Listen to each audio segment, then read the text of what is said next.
Hello and welcome everybody to EU Contender Trials today. Very excited to be here and get going with some exciting matches. To start you guys off, we're going to be seeing the Samsung Morning Stars versus Astra, which is going to be a name I'm eternally going to be having trouble with. For your casting entertainment, it's going to be Sir Waltham and Dryad. Dryad, how are we feeling today?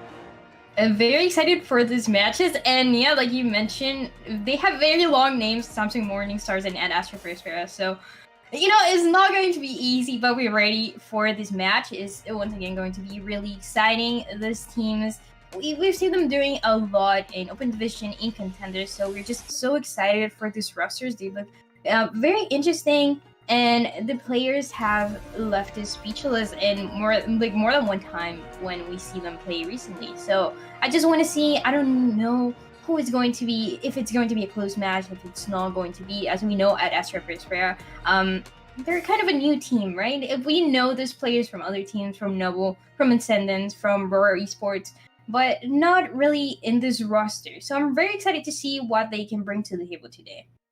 I am certainly excited as well, ready to see if both of these kind of come out of here swinging. Now, as we kind of look ahead, Dryad, I want to mention something that we were talking about beforehand, something that us as casters were talking about before the presentation started, and that's kind of the roster changes we've seen come through for these teams. One, actually, I believe losing it was a coach to the other at Astra to Samsung. Yeah, that's right. We saw one of the staff members from at Astra going into Morning Stars, and that actually happened today. So that's going to be something really interesting. I believe it's kind of their social media manager, assistant manager as well. So you don't expect this kind of changes, and especially the day that these two teams are going against each other. Yeah, certainly. I definitely have to agree here. However, as we get the opportunity to look ahead, what we can expect to see for our map set today, we're of course going to be seeing it start off with Nepal, moving on to Junkertown and Temple of Anubis, then, if necessary, Eichenwald and Ilios to close us out. This is a 1st to 3, so we might not even get to see those back too. Yeah, and I'm really excited to see what these teams decide to play. Now, the teams are kind of more used to the patch that's been going on, where they have to play a lot of Roadhog, Staria, we've seen Winston sometimes. So it's going to be really interesting to see what they're going to do. I'm really curious to see how Timo from Astra for Aspera is going to do. We've seen him playing a lot of the main tank that, in this patch is getting really hard to play, so... Yeah, I certainly agree here. As we get ready to pretty much see these heroes come online here in just a few moments, where you get some peeks as to what we might see on the field. And it looks like Winston Zarya is going to kind of be the order of the day here, Dryad. Not too much surprise there if you've been keeping up with recent Overwatch.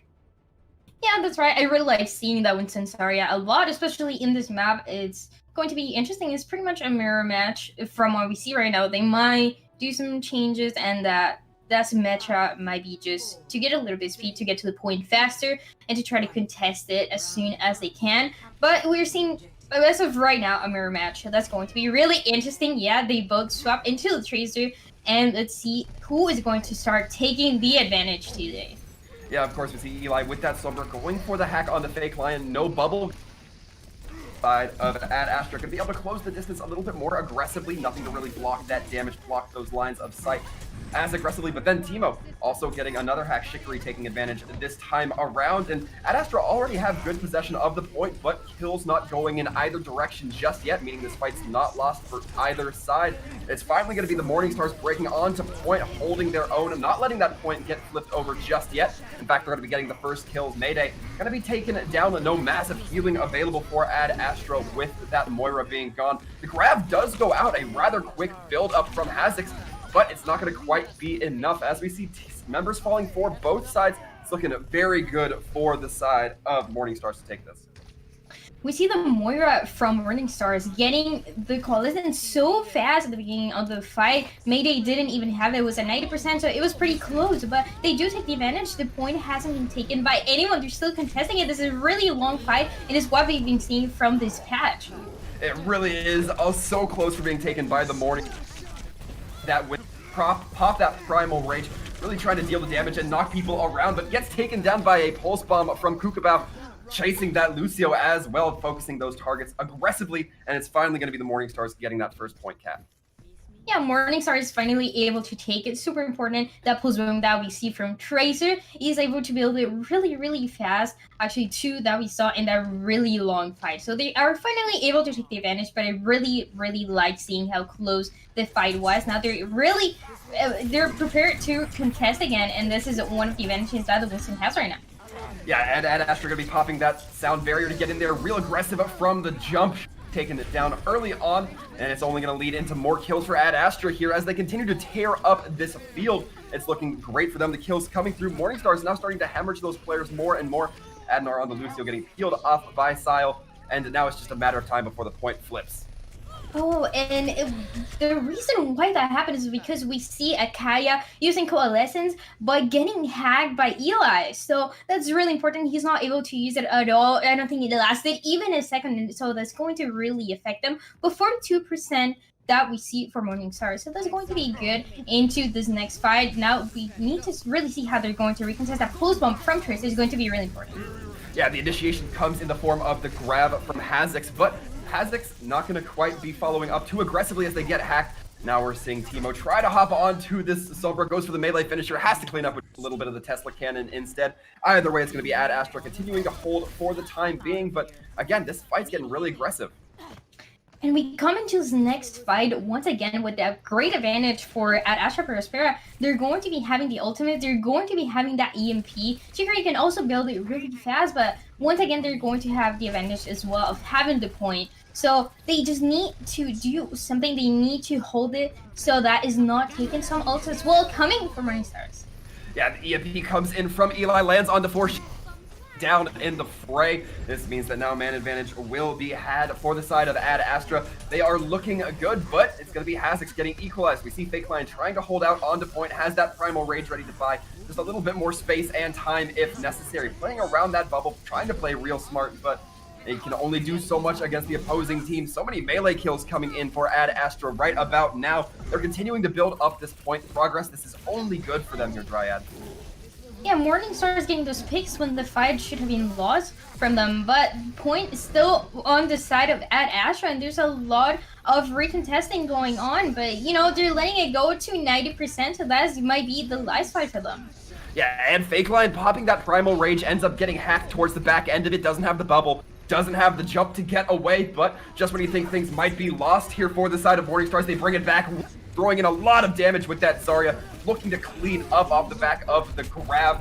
Does eventually get hacked, but gonna be surviving so far. Samsung Morningstars managed to flip at the 11th hour. Oh, and Wiki finally does it. 3 kills, really good job from this Zarya, and that's exactly what they needed to do. They were all low health, so the Zarya completely melts them. They're able to turn the point around, and well, the problem here is that they're not going to have any ults coming up, so the fight should be won by Astra. So that's going to be interesting to see. It's going to be really important for Morningstar to try to hold it. 65 is not that bad, but that means it's going to be 1 or 2 more fights for them to take the victory.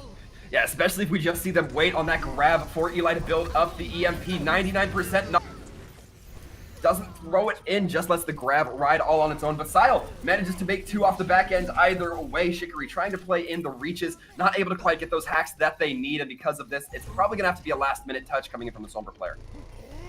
They're able to turn this one around. Now we're going to see the staggers, but I think it's going to be just way too late for Morningstars. They were playing it right, but it was unfortunately too late. Yeah, Astra getting just the absolute cleanup on those filter-in kills. We're seeing Akaya try to come in with the coalition. Not quite enough, as the first point is going to go over to Astra. They're doing really good, and once again, I think that Coalescence being hacked is just not something that you want to happen for your Moira, because it's not going to enable as much healing and damage coming from this hero. So it really affected them once they lost the point. It was just really hard for them to take it again, and even if they did it, they had to use every single ult during that fight. So a great disadvantage that we see from them, but now it's time for them to try to make it back. Going to be really interesting. I feel like the team compositions are going to stay around the same from what we've seen. Something new is it seems like Akaya is going to be on the Ana, which I think is also really good. You can sleep anyone, and that's going to really affect them, and just, you know, that synergy as well from your team is going to help you out. Oh, certainly. And as we can see, it looks like an Ash difference coming in from Kukubao as well. Looking to perhaps get that long-range poke damage in, already trying to land their shots and doing a fair job at it. We're going to see them having to filter Ad Astra into that side pocket room, making them a little bit more vulnerable and certainly filtering them away from that point. Kukubao now getting pushed upon, has to back up with the rest of their team, but it's going to be Akaya who ends up falling down first. Lucio coming in with the kills clean from Levitate, and Teemo getting very aggressive here, knows they have the backing of their Zarya to keep them alive, keep them bubbled for just a moment more, and now we're going to see the point get taken over by Ad Astra. Arnard with the rest as well, and I do like Morningstar's composition more. Right now, I think the Ashe and the Mercy are very important in this meta. We've seen them working out really well. They work with each other, the Dynamite, this boosted as well is helping them out, but the team knows this, so they're going to try to recontest it.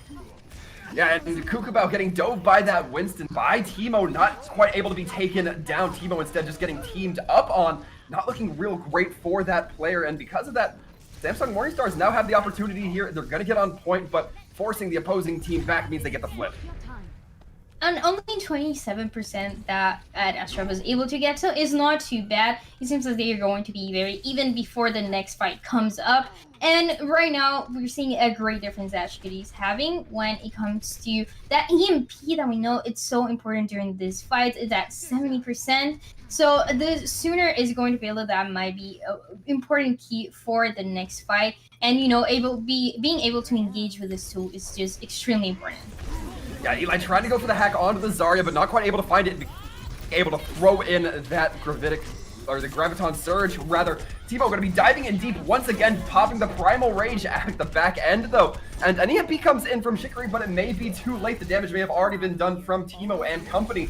But as we see here, the tide still might turn. It's looking like the Morningstars are able to get the res online. Kukubao back into the fight, and they continue to hold this point despite what was looking like some pretty strong aggression.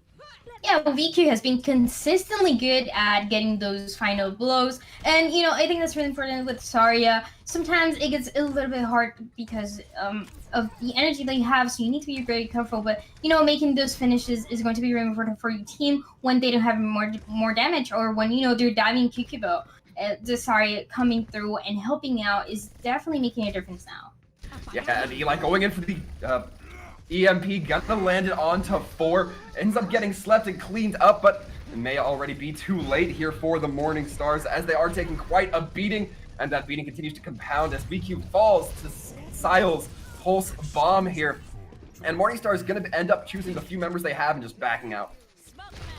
Yeah, and a few also were used for it at Astra, so it's not too bad. They're going to, you know, have a great advantage into the next fight, but they do need to be really careful for the ults coming. That nano from Akaya is also going to be very important. It might go to one of the tanks, and we know how strong that is. So as long as they watch out for that, they should be able to hold this point for a little bit longer. That certainly seems to be the case here as we see Bob going to be out, and Fake Line receive damage being sent in by 2 very tanky players. We look ahead, and Samsung Morningstar so far managing to get the first kill, but 2 ults invested in only 1 kill coming out of it, plus the Diva D-Nex. And then Shikari falls a little bit later. This may not be quite the turnabout they wanted, but it will eventually work in their favor as we see those kills coming online. They do get the flip as well. Now they just need to finish this cleanup as soon as they can. And also, well, this is helping as well for the stackers that they want, because this is definitely a last fight if they are not very careful. The Graviton ready, like we see, and so many ults for Morningstar, so they should be able to hold it till the end. EMP especially being used right at the beginning to engage is going to be the defining factor. Yeah, the EMP goes out, but it only catches Hazix. Sure, they get taken down. They can't re-mech as fast, but it doesn't really matter. Everybody else routing to the side pocket gets caught up by the grab coming in from WeQ. Excellent grab coming in there, and now we're just seeing a tale of battling Winstons as Teemo ends up falling to the side of the Morningstars, and all of a sudden, it's 1-1. Yeah, Astra just needed one more fight, but it was too late. They did have 3 ults at the end, but they weren't able to use it. They were eliminated before they had even a chance. So now we have a 1-1 score in this map. Going to be really interesting. This is exactly what I like to see from these teams, making this match is really close and almost a mirror match where, you know, that one difference that you have saying the Ashe, I think is such a defining factor. It's a hero that I would like to see more often throughout these matches. Obviously, it depends on what map they're playing, but in general, it just worked out really well, and we saw at Astra struggling a lot to really know what to do against it. Yeah, I certainly agree here. We have yet to see if it's going to come out again. It looks like no Ana this time, just straight Moira Lucio both sides. And a mirror pump, in fact, as this fight gets underway. Teemo getting right up in there. The aggression we've seen come out from this tank player, very notable, but they end up paying for it. Kukabao able to just get in there with that Tracer and put in the damage. Azix manages to claim back one, but it might not be enough here, especially as these kills go in favor.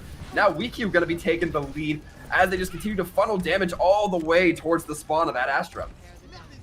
Yeah, WeQ once again finishing those kills, putting out a lot of damage into Ad Astra. So really good for them. They're able to take the point and, force Ad Astra a little bit back. They need to regroup, they need to recontest, and we'll see what they're going to do. It feels like Moira wasn't moving, almost got killed by Kikubo. Yeah, not quite, however, able to get away with their life. Looks like the Morningstars trying to play a little bit disoriented right now. A couple playing on point, and Fake Lion playing towards the opponent here with Ad Astra. And of doing their damage has to make Fake Lion back out, and because of that, Shikari's going to be falling. Now it's going to be Morningstars on the back foot here. Continues to compound as both their DPS are now gone. The Pulse Bomb goes out from Sile. Doesn't net any huge benefit there, but just the zoning coming out now from the Moira Coalescence. Akaya really trying to make a name, trying to perhaps reclaim themselves from that Ana performance earlier. And so far, it looks like it's succeeding. We're not seeing any deficit yet. A late grab coming in from WeQ. They may want that one back, Dryad. They shouldn't have used that many ults. It seems like the fight was already won. Maybe they got overconfident, but you do see those two tank ults for Morningstars being used, that Primal Rage and that Graviton, and it was just too late. They could have saved them into the next fight because they were in such a good advantage. Now those two tanks ults are going to be for Ad Astra, and now because of that, they're going to have a great advantage. So they're in a really good position to recontest. Yeah, and Morningstar's going to have to be pulled towards point, at least one of them. It's going to be Kukabao trying to take on Sile, but Sile able to just distract a little bit, and because of that, Shikari going to be falling. The grab goes out as predicted. Cleanup is certainly there from Ad Astra as the point looks to be flipped over to them. Two ults coming for Morningstars into this next fight. They're going to be having that EMP, but also is going to having Elat. So once again, advantage is going to Ad Astra, and I just think it was because of those two ults that were used at the end of the fight. It was very late engagement from them, and they could have saved them, they could have kept the point, but now we'll see how they decide to engage. Whoever uses that EMP first, might be a really important key into the next fight. Absolutely. Now, as we look ahead, Morningstars funneled up in that small room area, and Teemo catching out Shikari, just pummeling both the DPS once again. It seems like Morningstars DPS just keep getting taken advantage of by Ad Astra, and they're going to keep pushing forward. The support's now separated. Teemo almost getting the dive on the Moira, but knocked away at the last moment by Adnar. Huge credit to Teemo for getting those two kills, as well as we see the Lucio making sure that his tank is staying alive, peeling a lot for each other, so that's very important to see. And once again, like we said, the EMP wasn't even used, but it would definitely be used into this next fight. 82 against 56% that we see on the 10 bank right now. Yeah, the EMP does go out, but Hazik's the only one caught by it. Zarya not being able to use skill. Still pretty crucial here, but it looks like no kill is going to be going in either direction quite yet. And as I say that, though, it's going to be the Morningstars getting two off the front end. We're looking to see them get really aggressive, as is characteristic of this team, it seems, so far. And right now, WeQ trying to just do that damage with Zarya, trying to track that Lucio. Eventually does connect, and with that, Morningstars are looking good for this point flip. And we're in a position where I would like for these ult economies that we're seeing from both teams to change a little bit, to know exactly what they're going to be using. A lot of communication that has to be going on, because now we saw at Astra using every ult they wanted to commit, they wanted to win, but unfortunately the point was taken by Morningstar. So this is 100% going to be last fight. Let's see who ends up taking the advantage. This is going to be Morningstars. Ooh, and a big grab coming in from WeQ, trying to just lock everybody right above and out of point. Doesn't quite succeed like they wanted it to, however, and now it's turn to return fire. Doesn't quite get the benefit either. Looks like both teams are suffering some losses, and Akaya once again getting hacked out of that coalescence. We've been seeing a lot of that lately. Doesn't seem to shake the Morningstars, though, as they manage to get this point, the overtime clock ticking down. they're able to get it. Samsung Morningstar's taking the advantage, but once again, they were really close fights. And you know, in this control maps, it's just really interesting to see what teams decide to do. I feel like both of them have a really good understanding of the meta, and they know exactly what to play. I really like seeing the Sombra hacking Moira over and over again, which has to be really, really annoying for the Moira. But if it works out, if it's winning the fights, then you know it's a really good job from them. The only thing I would mention to both teams actually is, you know, to take a lot of caution when using those ults. That ult economy that we know is very important, especially in this control points, where, you know, the more ults you have into the next fight, you know you're going to have a good advantage. Yeah, absolutely. I mean, I think that, you know, we saw a lot of struggle coming through because of that ultimate economy. So definitely have to agree with what you're talking about there in terms of that. And I want to talk about, you know, kind of something else you hit at the start of our inner rim here. You talked about the Moira's getting hacked rather by the Sombras. Do you think that's more of a credit to the Sombras and just being able to catch those Moiras out of guard, or the Moiras being a little bit unaware, unsure of their surroundings, perhaps? It really is a matter of both. I give more credits to the Sombra, but once again, if you're coalescing as Moira, you need to be really careful of your surroundings. But you know, Sombra can go anywhere, so you know, I would give more credits to the Sombra. I think you're doing an amazing job at doing this, at hacking that coalescence. But you know, if you know that it's happened already once, then make sure that you're watching out for, you know, the next fight where you want to use coalescence, that your team is around you, that they're not going to let this happen. You know, coalescence is used either at the beginning of fights or, you know, in situations where it's a little bit harder to be surrounded by your team and making sure you're not getting hacked. I certainly tend to agree. However, as we look ahead, we are going to be seeing that the next map on the menu is going to be Junkertown. So go into a little bit of a drier map here, Dryad. And do you think we see that faded double sniper composition come out? Yeah, I really want to see the Ashe. I really want to see the Widowmaker. You know, they're so exciting to see those duels just make matches. It's really, really exciting because you never know who's going to be taking the advantage, especially from what we've seen so far from the two teams facing against each other. It seems like, you know, they're very close at, you know, the same level. Sometimes we see teams completely stomping their enemy, but for now, what we see in Control, they're very even, and I like seeing that a lot. And I think a good way to also test this is by seeing the snipers.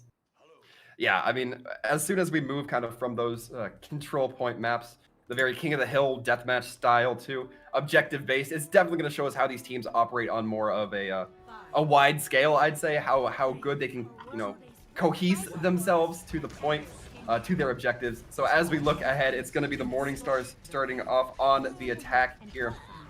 And Sile already getting an early kill on the Kukabao. That is costly, but Adnar there to, you know, erase that mistake a little bit. Yeah, the risk coming through for Adnar, so that's going to be really good, keeping them alive for the next fight that is about to start pretty soon. I really like the compositions and, you know, seeing Fake Lion on the Orisa, really interesting. You know, you haven't seen it at the Orisa as much, but, you know, Orisa Hog has always been a good combo for tanks. Yeah, I certainly agree. The pulled pork, the yoink and oink, whatever you prefer to call it, Orisa Hog definitely has some power here. But, I mean, the Orisa Hog not even needed to take down Teemo. Kukabao going to be fielding that task all by themselves. And a long-range hook coming in from Hazik's going to end up only in their own death. And with this, the Morningstars still looking pretty good as they continue to move this cart. Sile, the only one really trying to give him any trouble. Yeah, they need to be really careful that Double Sniper is going to cause a lot of trouble. He gets taken down immediately. Well, that was kind of interesting to see from the Widow. But like we see, they're able to take the first point. Really good job that we've seen so far from Kukabao and Ashe over and over again. Not only here, but on the last map has had an amazing performance. And, you know, also having that Mercy pocket you, helping you out when you need it is, you know, helping the team so much so far. I think I certainly agree, and now we're going to be seeing a lot of swaps come here from Ad Astra, so we're going to be seeing pretty much a reset of ultimate economy here. Sile going to be going on to that Tracer, now the Sombra coming out. And Kukabao still using that Ashe to get the Dynamite. Huge benefit there, they land a big Dynamite, and the knockback and headshot onto Eli, excellently played, but it will be the cleanup coming in from Sile. Although Kukabao able to get brought back up means that basically Samsung Morningstars are at full, and they continue to look very strong here. Akaya gets taken down, as has kind of been the history of the support player so far, but it's not seeming to stop the Morningstars. The Morningstars are rolling right now, and you know, one of the reasons why that might be happening, we see at Astra going into the dive competition, they are actually running a Winston Diva, and from what we've seen from other teams running on the current patch, running that full dive with a Winston Diva, it hasn't worked really well for anyone so far. It certainly has not, but Akaya able to get the early kills with the help of Kukabao's Bob. Now Kukabao just sitting back and plugging in some. Mayday gonna be taking it down, and that means no healing available for the Ad Astra team. The question is, can they get the kills fast enough? It certainly doesn't seem like it has start losing members. Hazik's the last one to fall. Sile, however, gonna be making a last-minute touch, and this is looking good for the 2-point cap. Once again, Morningstars completely rolling over at Astra. At this point, I really want to see some changes coming from at Astra. I don't want to see a dive, especially into 3rd point. You know, you don't see dive often at all. They do have the primary rage that they might want to use, but after that, I just wouldn't recommend it. I prefer seeing the Sigma of the high ground and, you know, taking those sort of advantages, because so far, they're not doing very good. Yeah, Tivo popping that primal, but dying almost immediately. Fake line and just absolutely focusing down that tank player. And now we're going to be seeing this fight go a little bit more even as Silence take down a fake lion, but still things looking very good for the Morningstars, certainly not out of the gate just yet. We're seeing the Moira Coalescence come in from Mayday, able to get it off in full completion, but not a whole lot of kills coming through because of it. And now it's looking like the Morningstars managing to find their kills after draining the opponent's ults, and they're going to continue moving this cart. They are. Once again, we don't see a sign of love coming from at Astra. It seems like they don't really know what to run. They do have the EMP that might be really good, but once again, 3 ults as well coming from Morningstars. They're going to be having a great advantage to that. Yeah, Chicory throwing in those dragons, trying to find something, able to find as much as they might want, but a big EMP coming in from ensures that everybody's going to be staying locked in place without those movement abilities. And Samsung Morningstars taking the off fight, but still able to just keep moving this card as we see Fake Lion basically just staying planted. Everybody else getting distracted by that side room, but finally it looks like Ad Astra gonna be able to stick their feet into the ground and maintain some control.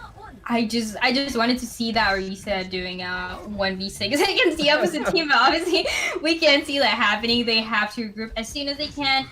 Once again, this worked really well, but Style getting those kills, it has been the opening and the first fight that they're able to win. It's really important to keep this Tracer in check for Morningstar so that they want to get to that 3rd point as soon as they can. Just, you know, watch out for the Tracer and you should be good. Oh no! Yeah, they can't stay away from these dive DPS. The Sombra and the Tracer both looking very good. The res eventually there for Kukabao as well, but the question is, how long will it matter? WeQ trying to get onto this Tracer, really just get that hook, but can't land it, and because of that, Sile able to get away for a moment around Snapshot, able to land it. Morningstars now have the opportunity here. Timo able to get one, but the return might not be enough. Diva Bomb going to be ensuring that Aztecs would have been able to get back into mech. And even still, this isn't out of the question for Ad Astra. They're still looking pretty positive here, and they've managed to hold despite some early losses. You know, when we saw coming into this fight, it didn't seem like that was going to happen, but I mean, hey, it worked for the defense, so we'll take it. There's still 2 minutes left, so that's more than enough time for the attackers to get to that 3rd point, and it got pretty far before more than halfway through. Really good first pick that we see from WeQ getting Ellie, and this should be the opening for them to start pushing again. Yeah, no EMP threat available now for the side of Ad Astra. We are going to be seeing Timo get right onto point, but brought dangerously low. Has their healers there to keep them alive, and Ad Astra now starting to back up just a little bit. We're going to be seeing them rotate towards what I like to call fidget spinner, and now we're seeing the EMP come out, land onto 4. Eli able to get some huge value there before dying. And now the cleanup is surely going to be there for Ad Astra. It's just going to be Fake Line, who they now know has the turbocharger. Late EMP engagement, but it works really well for the team. Now, you know, I was talking about how dive doesn't really work in 3rd point and how they had to switch, but now we see them really getting the hang of it. They're doing a really good job, and now it's forcing Morningstars to try to come up with a different strategy a lot of changes that we see from them, and they really, you know, it's only 1 minute left to fight stars. That might be 1 or 2 fights left, so it seems like for now, Ad Astra is going to be taking advantage. Yeah, and we're not seeing a whole lot of ultimates online. EMP. Can they find the value with it? It doesn't quite seem like it, but they don't need the value from the EMP when the kills just come through for the Morning Stars. Now they're trying to do some quick cleanup onto the cart. They're going to continue moving it. EMP, which is the ult that they have into the next fight. They can either engage with the EMP that, you know, could work really well for them. It also, you know, for a few seconds, that's exactly what they need. And the coalescence as well, so as long as we don't see getting hacked, it should be good. Yeah, Azek's going to be the only member getting hit by that EMP. Will it be enough? Remains the question. Eli takes down Akaya. We'll see if that will be enough for these teams, but already huge kills coming in for Ad Astra. Looking to just carry on ahead. Timo getting hacked and focused down, not quite able to make it back to their supports, and the cart as needed. The EMP going out. Eli managing to land onto 2, and this looks like it might stop here for the side of the Morning Stars. As soon as that Winston goes down, the supports barely able to touch. The Zarya gonna be summoning some bubbles onto them. The grab does come out from WeQ as well, but it doesn't look good enough. They do manage to get the 1 kill, but overtime is gonna start to burn down faster and faster as this fight goes along. Kukabao then the next to fall. The Diva Bomb onto point just to ensure that nobody can survive long after touching. That's gonna be it. It's gonna stop right here for the side of the Morning Stars. Morning Stars went from not losing a single fight on point A and B to losing every single fight on point C. So that was really tough for them, you know? And the issue is that they were running that Roadhog and a reset that was working fine for them at the beginning. But once they saw it wasn't working, they kept trying to force it. And when they do try to make the change into that double bubble composition, it was just too late. It was last fight. They didn't have any ults, so the advantage was going to Ad Astra. Now I'm interested to see what Ad Astra is going to run now. On the attack, it might be, you know, something very similar, or if they want to. From what we're seeing, if they want to run that Roadhog as well, that does so much damage, but that's going to be a duel between the Roadhogs. So who will be taking the advantage, and are the defense able to stop completely before they get to that 3rd point and they start sweating because they might lose the match? Yeah, I mean, this is suddenly not an easy feat for the Morning Stars. They still have to, you know, have a pretty good defense here. They're not out of the gate quite yet, I guess, is probably the phrasing I should use. Because, you know, they didn't make it to that 3rd. And if you do, you're suddenly feeling a lot better, even though it's 10 meters. But as these gates are about to open up, we will see what Ad Astra is going to be running out with. It looks like we're going to be seeing an entirely different look from them this time around. Still the double sniper, but it's now going to be Sigma and Hog. We'll see if any of these initial picks can come through. Sile, right now, just doing a little bit of scouting, but Kukabao, in fact, going to be getting the boost, receiving the damage that enables that Widowmaker to be taken down, and Levitate getting burned alive by that Dynamite. Kukabao now putting the threat on their back a little bit here.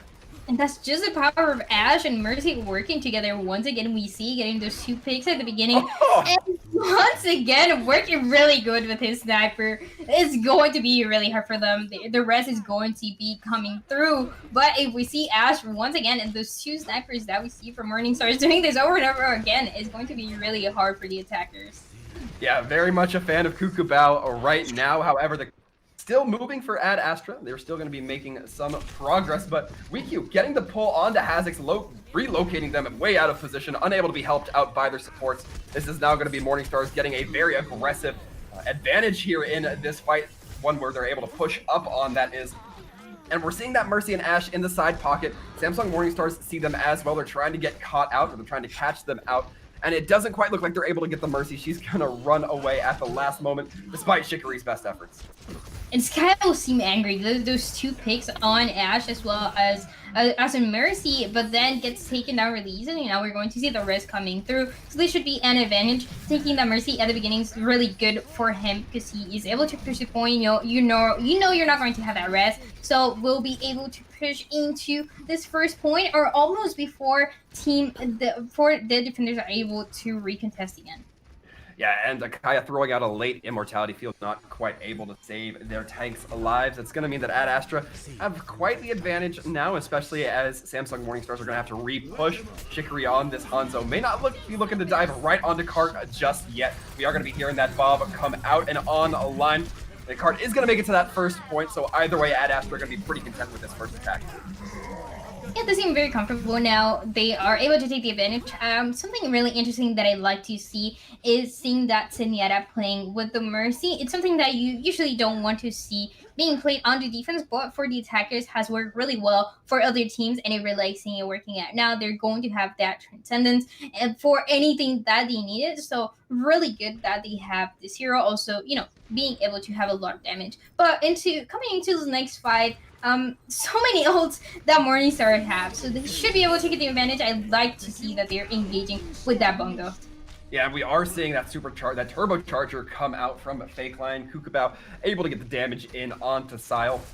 And right now, Samsung Morningstar's looking pretty advantaged here, although the res does come on. Sile taken down. He was brought alive once again, only to die. And now Samsung Morningstar is going to make the rest of the team follow suit. Azix getting pulled, but BQ not able to close that kill as they get hit by a giant rock. Doesn't matter, the rest of the Morningstars are there to clean up.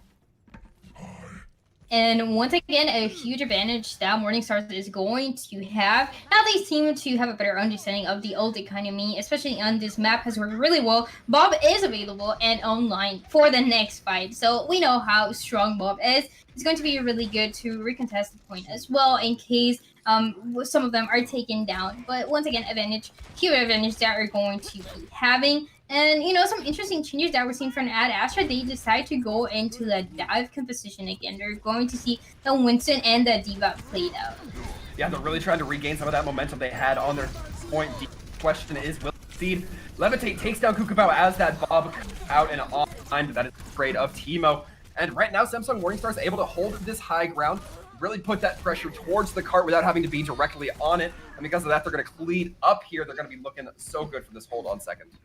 Huge credit to Akaya on the Baptiste. We see doing so much damage, but also making sure that the team is kept alive. Really good, they're able to win that fight, and some ults still coming up for them, so they're not looking bad at all. This dive composition that we've seen from Ad Astra is going to be waiting a few seconds before they're able to recontest, and none of the ults that they want to get are available yet. They do have the pulse one, but Team Morningstars, it's so well and then it's so conscious that they might be able to block that pulse bomb, not get the pick right away. Yeah, Sile's best opportunity would be to get Adnar here. How likely that is to be seen. The hack does go onto Akaya, so no Immortality Field out for the Morningstars just yet, but they're not too bothered as they're not feeling the pressure quite yet. Coalescence coming out from Mayday, really trying to force down that Mercy. Adnar having to break LOS the long way to not get burned down by it. And Hazix right now demeched on that D.Va, eventually does get the remech, but it might just feed a little bit more ult charge here over to the opposing team, or they take down Adnar for it. So overall, some success on both ends. It's looking like a checkerboard here, Dryad. Both teams getting a lot of kills. Yeah, but they are, but at the end, the advantage is going to be for Morningstar. That stagger into the D.Va, oh, you hate to see it every time. They haven't taken, there you go, there goes Hazix. So, well, now, next fight, once again, ult economy really good for Morningstars. And Ad Astra gets taken down so fast that they're not able to build their own ults. They're going to be having their tank ult into the next fight.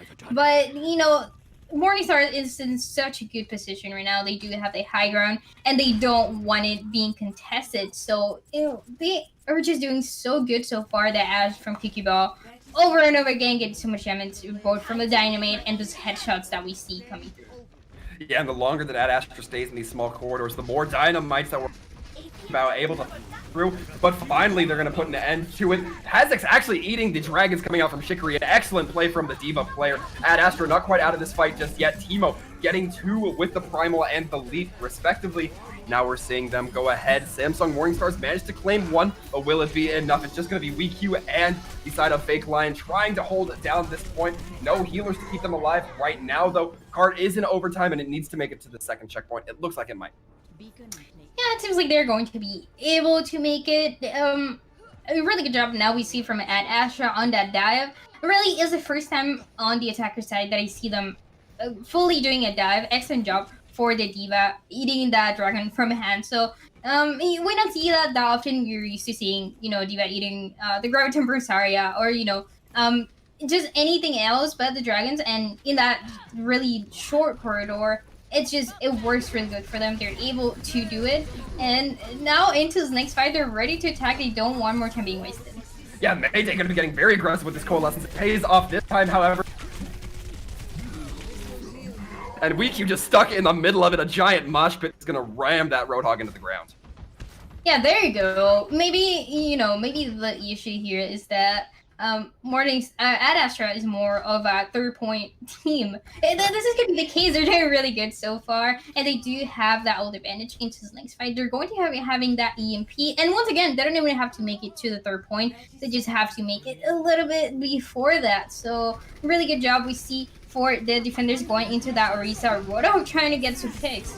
Yeah, the Orisa and Roadhog both going very far forward, meaning that this EMP leaves us basically unprotected. The Primal now coming out from Teemo, and a lot of kills going in the favor of gonna be Teemo bopping away that Orisa fake line, not able to sustain themselves all alone. It's looking like Ad Astra, despite what was looking pretty rough start, they're gonna be ferrying this cart to point. They're gonna be getting it here. I believe we're now tied up 1 apiece.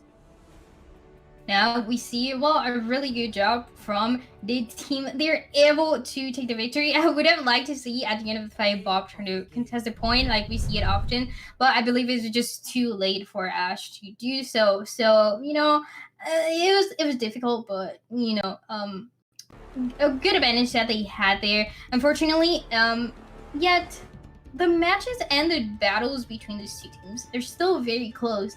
Sometimes they're struggling a little bit more, and one of them are taking the advantage, especially for the attacker's side. But eventually, it just seems a little bit more even, so it just makes the match so interesting so far. Yeah, I certainly have to agree. We are looking at some pretty tightly tuned gameplay. It seems like both teams have their moments where they shine, but they're just coming out inches on each map over one another. So I'm really pleased. I thought Ad Astra was going to have a very tough time after their defense, particularly on those first 2 points. But I think what you said is very true. It seems like they might be a 3rd-point team. They might get that momentum at the very end. And once again, we don't see the dive working really into that 3rd point of the map, but it just works so well for them that, you know, they just let me without anything to say. If it works out, and if the team is not able to get a 3rd point because of their good dive that they have, because they do have a lot of high ground, they do have a lot of targets from the composition that we saw to dive. So, you know, if it works out and if it's something that they practice in scrims and they find themselves being successful at it, then go ahead and do it. I'm really excited to see what they're going to be running next. They do seem very comfortable in the dive, though. Yeah, I certainly have to agree. And it's fascinating kind of what we saw happen, right? Samsung, they looked very dominant on their attack phase for the first 2 points. They didn't really seem to have any trouble with the dive. But once they stopped on that 3rd point, it took them until 1 minute left to kind of get those swaps going, to kind of go with the Winston Zarya that we've been seeing historically. So perhaps they got a little too comfortable and they decided only perhaps a little too late to make those swaps. I'm curious to see if that's something that, you know, sticks with them, or if we're going to be seeing that kind of mentality change as we go to Anubis. Yeah, the swap was a little too late into a double bubble that could have worked really well. And, you know, we've seen other teams running it and, you know, for it being very successful. But once again, yeah, it was too late. So that's something also to keep in mind for the teams that, you know, if they're losing fights over and over again, about 3 fights, 4 fights, you just got to swap into something else because it's just not working. Yeah, and this a little bit of a side note here, Dryad. I'm noticing this at the map screen here. Both teams have stars as their icon, as their team icons, right? Right. So would it be fair to call this a literal all-star match? What is that? I feel like that's a fair statement. It is a fair statement, actually. You're right. You know, that's something that I didn't even notice before, but I mean, yeah, you're right. And teams that are very even from what we've seen so far. So who is really going to be the all-star here? It's the battle of the celestial bodies as we get moving on. We're going to be seeing these teams go ahead and right out of the gate saying no stars for you, making Kookabout C stars. As a matter of fact, Adnar does have the res, so little lost there, but it is going to give the advantage here for the attackers. They're going to be having the advantage, that res that has to be used, but once again, who's going to be taking the advantage we're about to see with the good composition that we're seeing so far. Once again, that dive versus that double bubble, so really interesting to see the composition phasing off, and who is able to get those picks. We know Saria melts D.Va right away, so... Yeah, it certainly seems to be the case, but Astra hasn't been stopped just yet. They're going to continue to try to go with it, and they do manage to get the kill onto Adnar, so a good opportunity there in the fact that they now have made their opponents lack that healing, and we're trying to see them get towards that point. In fact, they do have members on the point. It's only going to be WeQ from my point of view that is on the point. Shikari diving down to help them as well. Get some contest going, and WeQ not even really focused on the point, trying to contest that high ground.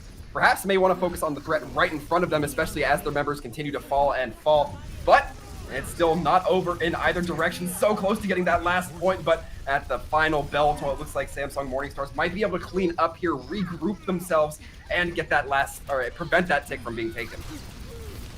Huge credits to you, WeQ, on the Saria once again coming clutch when it was almost lost. You know, that Hager advantage is really interesting, and when you see that you're losing the fight, you need to be very careful. But you know, they're playing very patiently, and they're able to take the advantage, but not for so long. I'm going to go ahead and say that was a caster curse on my end. I thought all tied up, but the resilience from Hazix looking so good now as they did manage to capture that first point. I'm impressed. Yeah, Hazix get those 2 picks at the beginning of the fight, and Timo also follows up on the dive, working really well. They're going to be having a lot of ults for both sides. So, you know, Ellie does have that EMP ready. Really interesting to see how that engages, and as well as Kyle getting those picks like we see right now. Postbomb also ready. Yeah, it's going to be the EMP just onto Shikari, making sure that someone can't translocate. Hazix throwing the D.Va bomb up and over, finding anything, but does zone out a little bit, and now it's Astra who has the opportunity to possess point. Adnar gets taken down. Timo just absolutely bullying the side pocket, and it's looking good for this attacking team, but they do lose their D.Va. It's going to be the Winston on point, has to be very careful not to funnel that ult charge over. He eventually does, and now point progress being built up for Astra. How is Samsung Morningstars going to play this? Are they going to try to get recontest? They, in fact, are. Akaya has to try to shoot through this Winston bubble, not able to give their team the healing they need because of it. Has to throw in an anti-nade at the very last moment. And it's going to be Fake Lion getting hacked right as the pile driver hits. Astra looking massive on Anubis. Oh, and that's noble. You know, this always has to happen at least once in Anubis. They're able to get that fight at the beginning. They were struggling a little bit throughout first point. They're able to get it really fast. Really good picks that we saw from Hazox. And then with the ults that they built, just completely roll the defenders. They didn't know what to do anymore. And, you know, 4 minutes and 7 seconds left for them. It's not bad at all. Now, you know, where are we going to see for Morningstars? Do they decide to run a different composition because they know it's not working? Or, you know, do they want to be as aggressive as we saw at Astra doing on the attacker side? It's certainly a question that's rolling around in my brain here, but the only thing we'll be able to talk about for certain for the next little bit anyway will be what the defense is going to be rolling out on. And it looks like Hazix opting into that Zarya so far, so no D.Va. I'm actually a little bit disappointed to say that. I'm surprised to hear myself saying it. Yeah, you know, D.Va is really good, and, you know, it works really good, but sometimes, you know, you gotta make that swap. I don't think it's impossible to see D.Va in second point. From what we've seen so far, it seems like they just want to run dive in every point. So we could see them doing that swap if they find it necessary. But Zarya also being very strong. That double bubble that both teams are going to be running. So we now see, you know, a closer duel when it comes to the tanks. And also Levitate on the brink that we haven't seen as much before. Yeah, that tells me that they're looking perhaps to just shut down Fake Lion whenever they jump back. We'll see if they success with it as well. Just massive swaths of group healing on both sides means that it's going to be a very accurate healing. And Sile taking down Adnar, no res going to be available for the Morning Stars at Astra.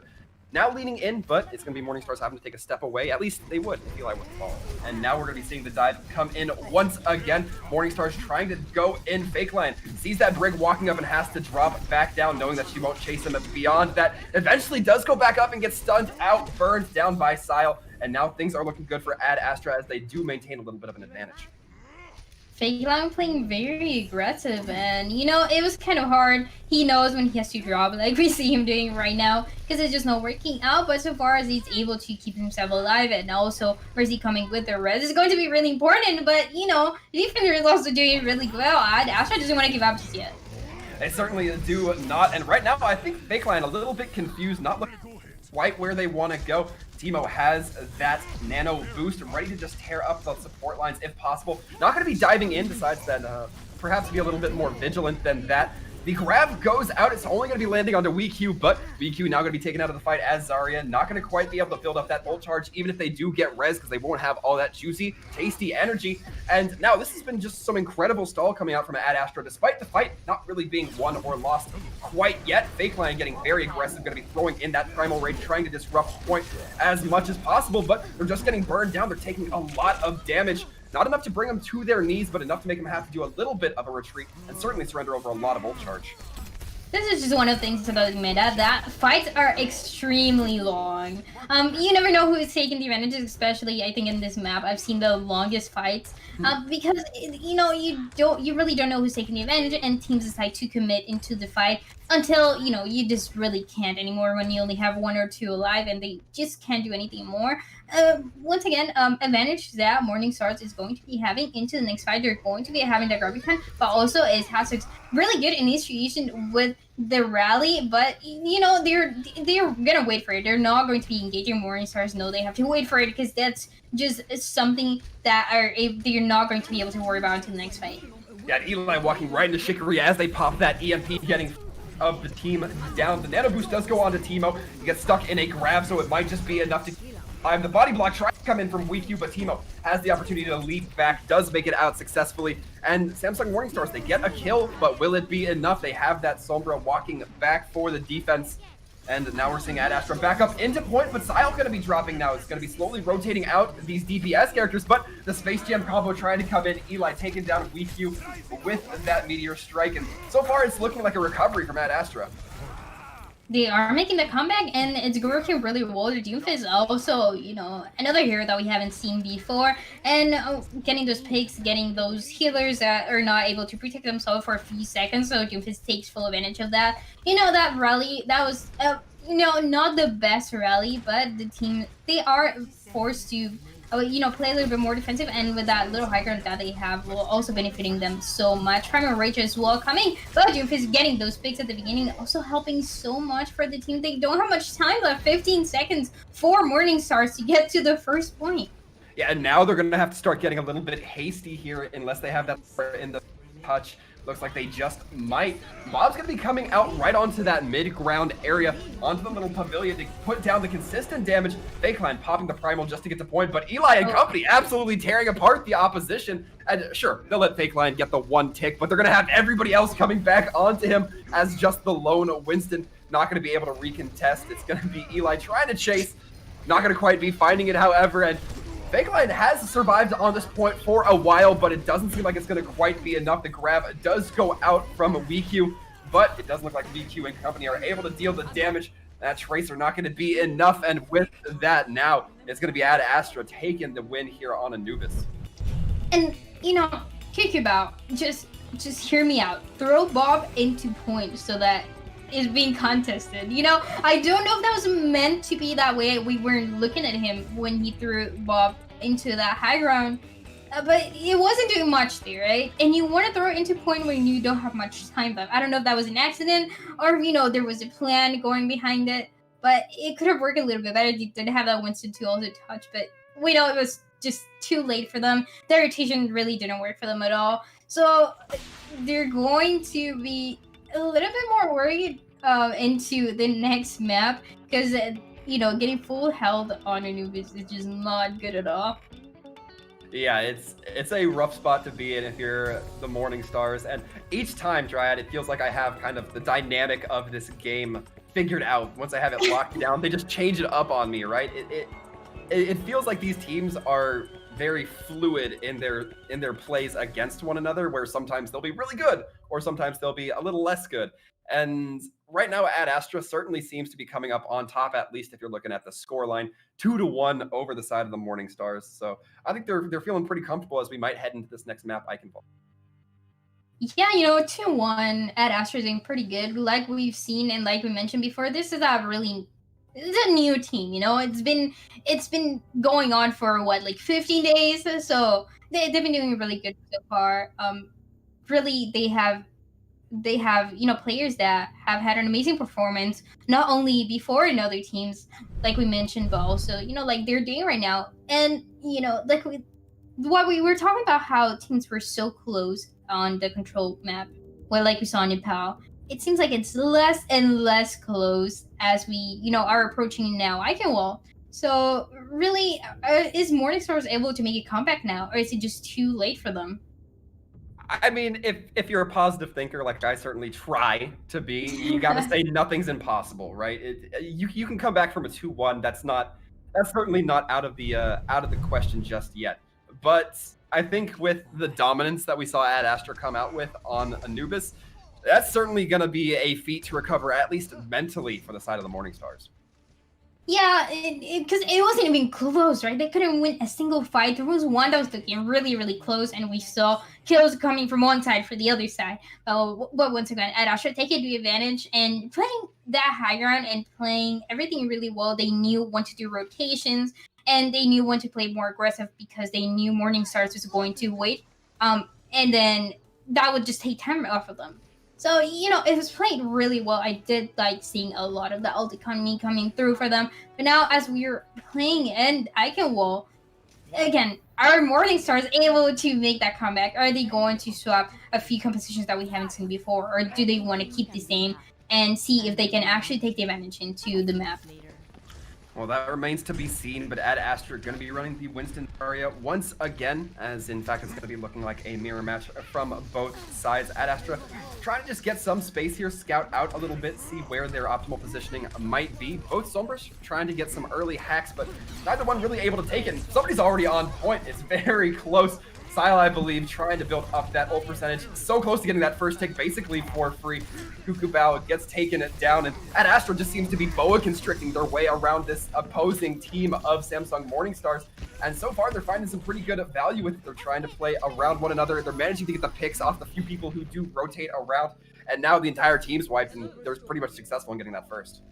Yeah, really, that team fight was just won by being really, really aggressive, but not inting, because if they're all working together, if they're all jumping at once, they are able to take advantage. Now they're going to be trying to get some picks to make some staggers. Is it going to work out? It seems like it's going really well. That Coalescence as well coming through. Furthermore, they are able to get those picks, and this is more time and more advantages going for Ad Astra. Yeah, I actually had to take a gasp for Mayday. I thought they got booped off in hit. Not quite the case, as we're seeing Astra still just maintain this momentum. They're pushing the cart. Basically hasn't been stopped since it's been released. Yeah, that's right. And so many ults as well that are going to be coming through that Sombra pick from both sides. We've seen it throughout every single map, basically. And sometimes it works. Sometimes they just get a single hack and they can't get any value out of it. So very risky. I want to see, that the 6-man hack that we just really seen from the EMP.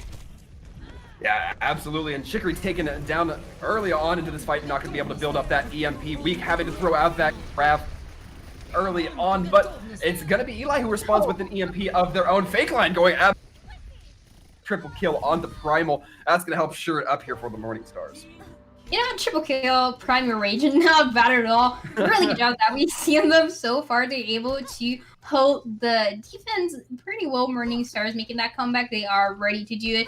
That Soundburger also is going to be ready in a few seconds. And, for them, not so much going on, but I do want to see the Pulsebomb getting one of the supports. That just does so much. You just have to wait for the re-engagement, because if you lose one of these supports, there's nothing you can do.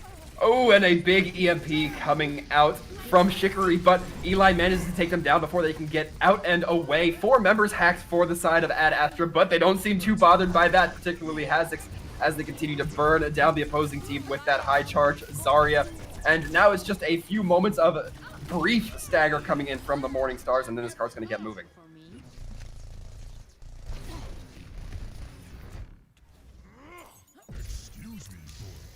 However, as we look ahead, we are going to be seeing this fight go underway. We're going to be seeing the lead and Chicory trying to get some early scouting, early hacks done, but not a whole lot other than just feeding a little bit of ult charge to themselves. And now the dive coming in big from the Winston on the attack. Teemo trying to get that massive cleave damage with the Tesla cannon. They don't quite manage to get any kills off the back end, but they will force out the Primal Rage from Fake Line. We've seen it get a 3K before, and now we're just seeing it get the one solitary kill as it should be. Fake Line does get hacked, meaning they can't jump, they can't bubble as soon as that Primal lets go. And with this, it's looking so good for Ad Astra. As those kills come through, they might just get it to the second point. Now we look ahead. The second point has been captured, and we are seeing this cart move ahead. Although, as we look across the board for those ultimates, we're seeing that Eli and Sile both going to be having those online, so the EMP might come through big. Teemo and Fake Line both going to be opting into that Reinhardt swap. No big surprise there, given how brawly these maps can be. And Morningstar's starting off very strong from Kukubao, getting 2 kills. It's going to be Mayday and Sile both taken down, and Morningstar seemed to have broken out here just a little bit. The hack on to Levitate almost sends them into the pit, but will be cleaned up by Akaya, who has waiting kinetic or biotic grasp. As we do continue to look ahead, it looks like the DPS still managed to maintain those ultimates, so we are going to be seeing them be a little bit reserved here. Well played from Ad Astra to not throw money into a losing fight. You certainly have to admire it.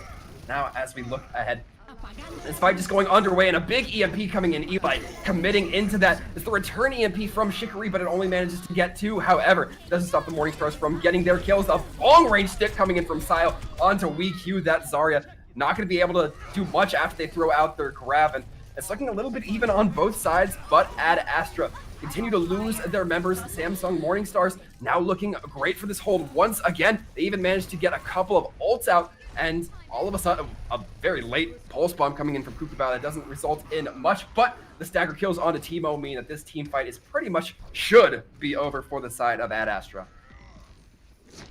We are still going to be seeing the regroup come in, and now Eli hopping onto the odd Torbjorn pick. Not quite sure the strategy behind this, if they're just looking for that raw damage coming in with the rivet gun, as well being a little bit more dive resistant from Kukubao and Chicory. That armor providing quite a benefit onto Eli if they're able to especially pop their overload ability. As we're now seeing Ad Astra push very aggressive. They're going to be pushing past Cart, especially Teemo getting in there, getting some swings. Adnar taken down, not going to be able to build up that sound barrier, and because of that, Levitate has the only sound barrier in the game. And the grab coming out big from Hazix as well. A lot of ults invested, but it's what Ad Astra needed to really get this fight going. As we look ahead, it's going to be the EMP. It's going to be the sound barrier available for Morningstars. Can they make it work? About very close to having that pulse bomb online as well. So, as we look ahead, the EMP does come out. Chicory brought dangerously low, but able to get out and away safely. It's gonna so far be the numbers lining up for Samsung Morningstars to take this fight. And a little bit of progress was made for Ad Astra, but they weren't quite able to carry it all the way, as we see Samsung Morningstars chasing them pretty much out of Castle Eichenwald. Now, we are looking ahead once again. Ultimates 2-1, this time in favor of the side of Ad Astra. We're going to be seeing the Earth Shatter. The question to me, can Teemo find the opening to get that Earth Shatter? Sile, it'll probably be very difficult to find some of these high noon kills, the Deadeye kills rather. Going to be popping it right onto the high ground. Going to be trying to find it, but everybody has to just break LOS and hide behind shields. Nobody really getting caught out by it. Teemo throws in the Earth Shatter, finds 2 in Kukubao and Fake Line, but the kills aren't quite there. The response is in from Adnar. And now Samsung Morningstars managing to take once again a kill lead. WeQ has this grab online, might throw it in to make this last fight a little bit more pressured. No, in fact, we're just going to be saving it hard for that last fight. Mayday does have the Coalescence online. to keep everybody up and on the line as long as possible. Enough, hopefully, for Hazix to build up a grab of their own. As we look now, we're seeing these fights just once again line up with one another. The grab comes out from and Hazix, both just barreling into one another. Levitate taking it down. That is numbers advantage all for the side of Morningstars. I say that as Fake Lion, Kukupao, and Adner fall. This is the opportunity here. The EMP tries to come out from Shikari, but they land on nothing. Astra has the opportunity to carry this all the way to third. The question is, will the recontest come out? We see Fake Lion hopping onto the Wrecking Ball. That tells me that they're certainly gonna try. Eli on this Doomfist means that they're gonna try to get a big punch that they landed onto Kukupao, gets thrown right into the wall. High Noon coming out the Deadeye from Sile onto Fake Lion, and despite what was looking like some stuttering from Astra, they're able to deliver it to that third point. And now I am just getting word that we are soon to hopefully have Dryad reconnecting here just in time. My voice is killing me, and I wish you could have seen what we just saw go down, Dryad. Looks like, in fact, we do still have Dryad muted. There you go, I'm back. So, yeah, I'm so sorry about that. There's a huge thunderstorm going outside of my house. It seems like it's bad. It should be good now. But yeah, really interesting match that we're seeing so far. And, you know, I couldn't see much of towards the end, but from what I was doing on the replay, it just seemed very close, though. Yeah, I mean, Astra was running pretty clean throughout the first point and a half. You know, I believe you were still here when we saw the point get capped, and then through second, it was looking pretty favorable for Astra. They had some hiccups, but once they hit that third point, they were really struggling until that overtime. So I was pleasantly surprised to see them, you know, burst through and manage to get that third point in overtime, no less. Yeah, that's right. And, you know, once again, we see this team's doing very close, like we expected, but one of them just taking the advantage at the end when it's just impossible for the other team to really just come in clutch. You know, it's just like a really hard situation for them. But yeah, once again, Astra has been doing really good, though. Yeah, I mean, I'm so far pleasantly surprised with what we've been seeing. I can't state that enough, but the Morningstars, I'm not trying to take anything away from them. They've had some solid defensive holds, and we talked about them not quite being out of the gate just yet. They're still not quite out of the gate. They're going to need to get this third point, hopefully with more than a minute on the clock. Yeah, and, you know, that's very possible for them to do it on time. But once again, those really clutch situations at the end make it a little bit risky. So I'm just excited to see this team. It seems like the team compositions that teams have run so far have worked pretty well. Even though we do see some changes throughout the matches, they really know what they want to play, and it really seems like it's always going to be either the dive for Astra that has worked really well, or if they want to run the Roadhog that actually hasn't gotten as much value throughout this few maps that we've seen. Yeah, I certainly would like to see a little bit more Roadhog. I'm just a fan of the Pigman himself, but that's a personal taste. I'm not about to say it's the end-all be-all of any character pick here. As we look ahead, though, we are seeing the Ana and the Mercy come out for the now defensive Astra. What do you make of this, Dryad? You know, they didn't have any time left for Astra, right? So going into and seeing this few changes so far, it looks very similar to what we've seen so far. I do talk about Mayday. Actually, seeing it on Ana, I think, has been successful so far, but it really, you know, having the Mora, having that call distance, the damage and the healing coming through, it's also, you know, a really good benefit that Morningstars could have. I certainly think so. A lot of healing, a lot of radial healing coming through for the side of Morningstars. Now, we're not seeing for the side of Astra, but Morningstars getting aggressive, almost as aggressive as we saw Astra, and so far, they've taken up a lot of space from it. Tebow diving in has to eventually back off, but will walk away with their life. Sile takes down Adnar. That is a very good start. That Lucio not going to be the speed to get this team relocated anymore. And Sile on this high ground looking very lethal right now. We can see that Kukupao trying to get up there with Tracer and just recontest that area, making it very difficult, but Sile still managing to find the benefit.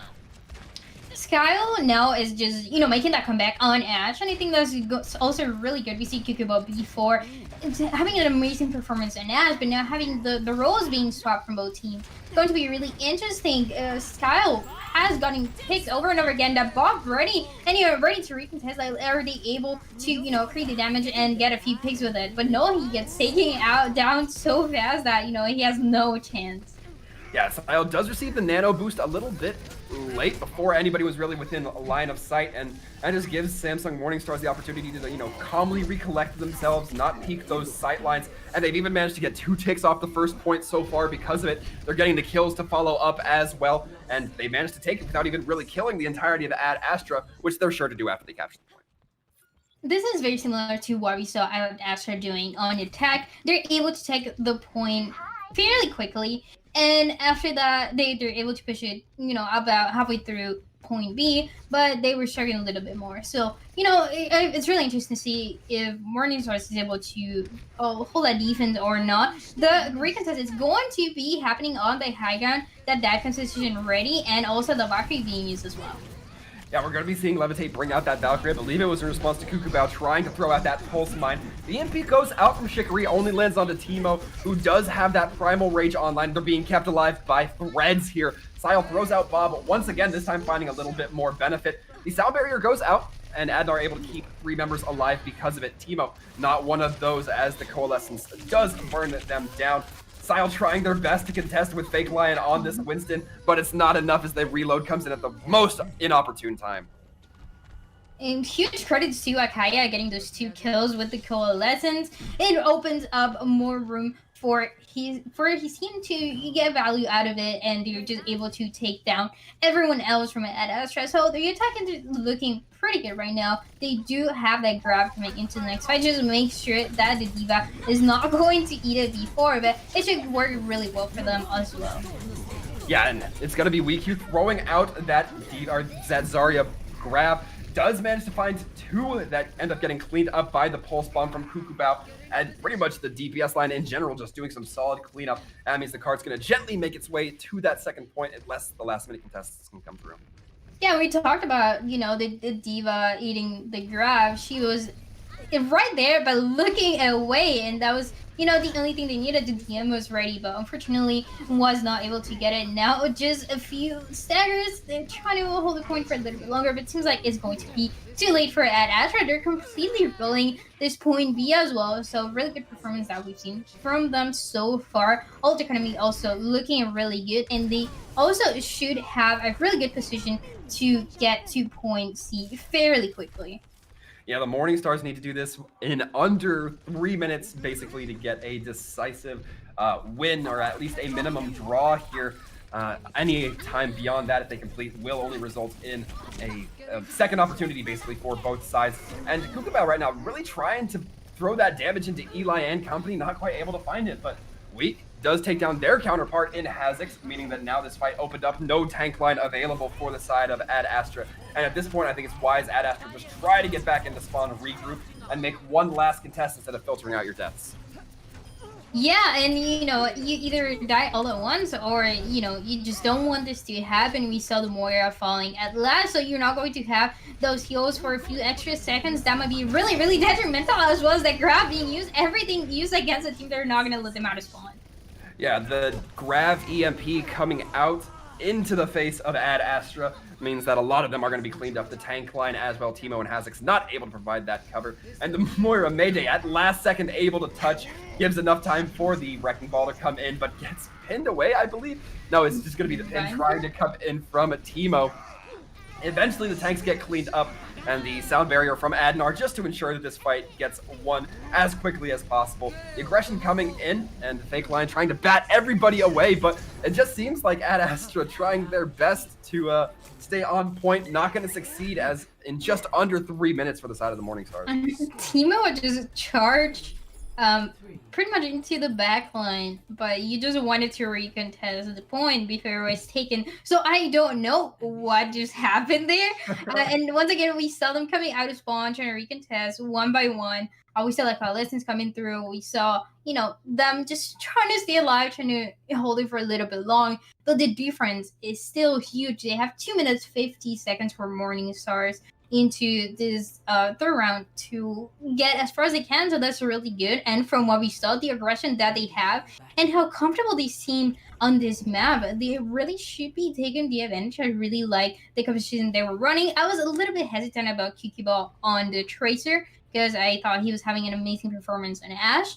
But for this map specifically, getting those picks in the back line and making everyone's life harder for at Astra is exactly what you need to do, and it just worked perfectly for them. Yeah, I like some of the very fundamental things we're seeing out of the Morning Stars, where you can just tell that some of their communication is just there, right? Like WeQ and Kukubao, I believe it was on second point when they were just cleaning up, use the Grav and Pulse Bomb in combination. It's something that seems very simple. Sometimes the highest level teams can kind of get miscommunicated on. So we'll see if they can maintain that. Again, only a third needed for the side of the Morning Stars to really carry through to tying this up. As we're seeing at Astra take early kills, WeQ gets taken down with a headshot from Sile. Must have been a lot of poke damage prior to that as well.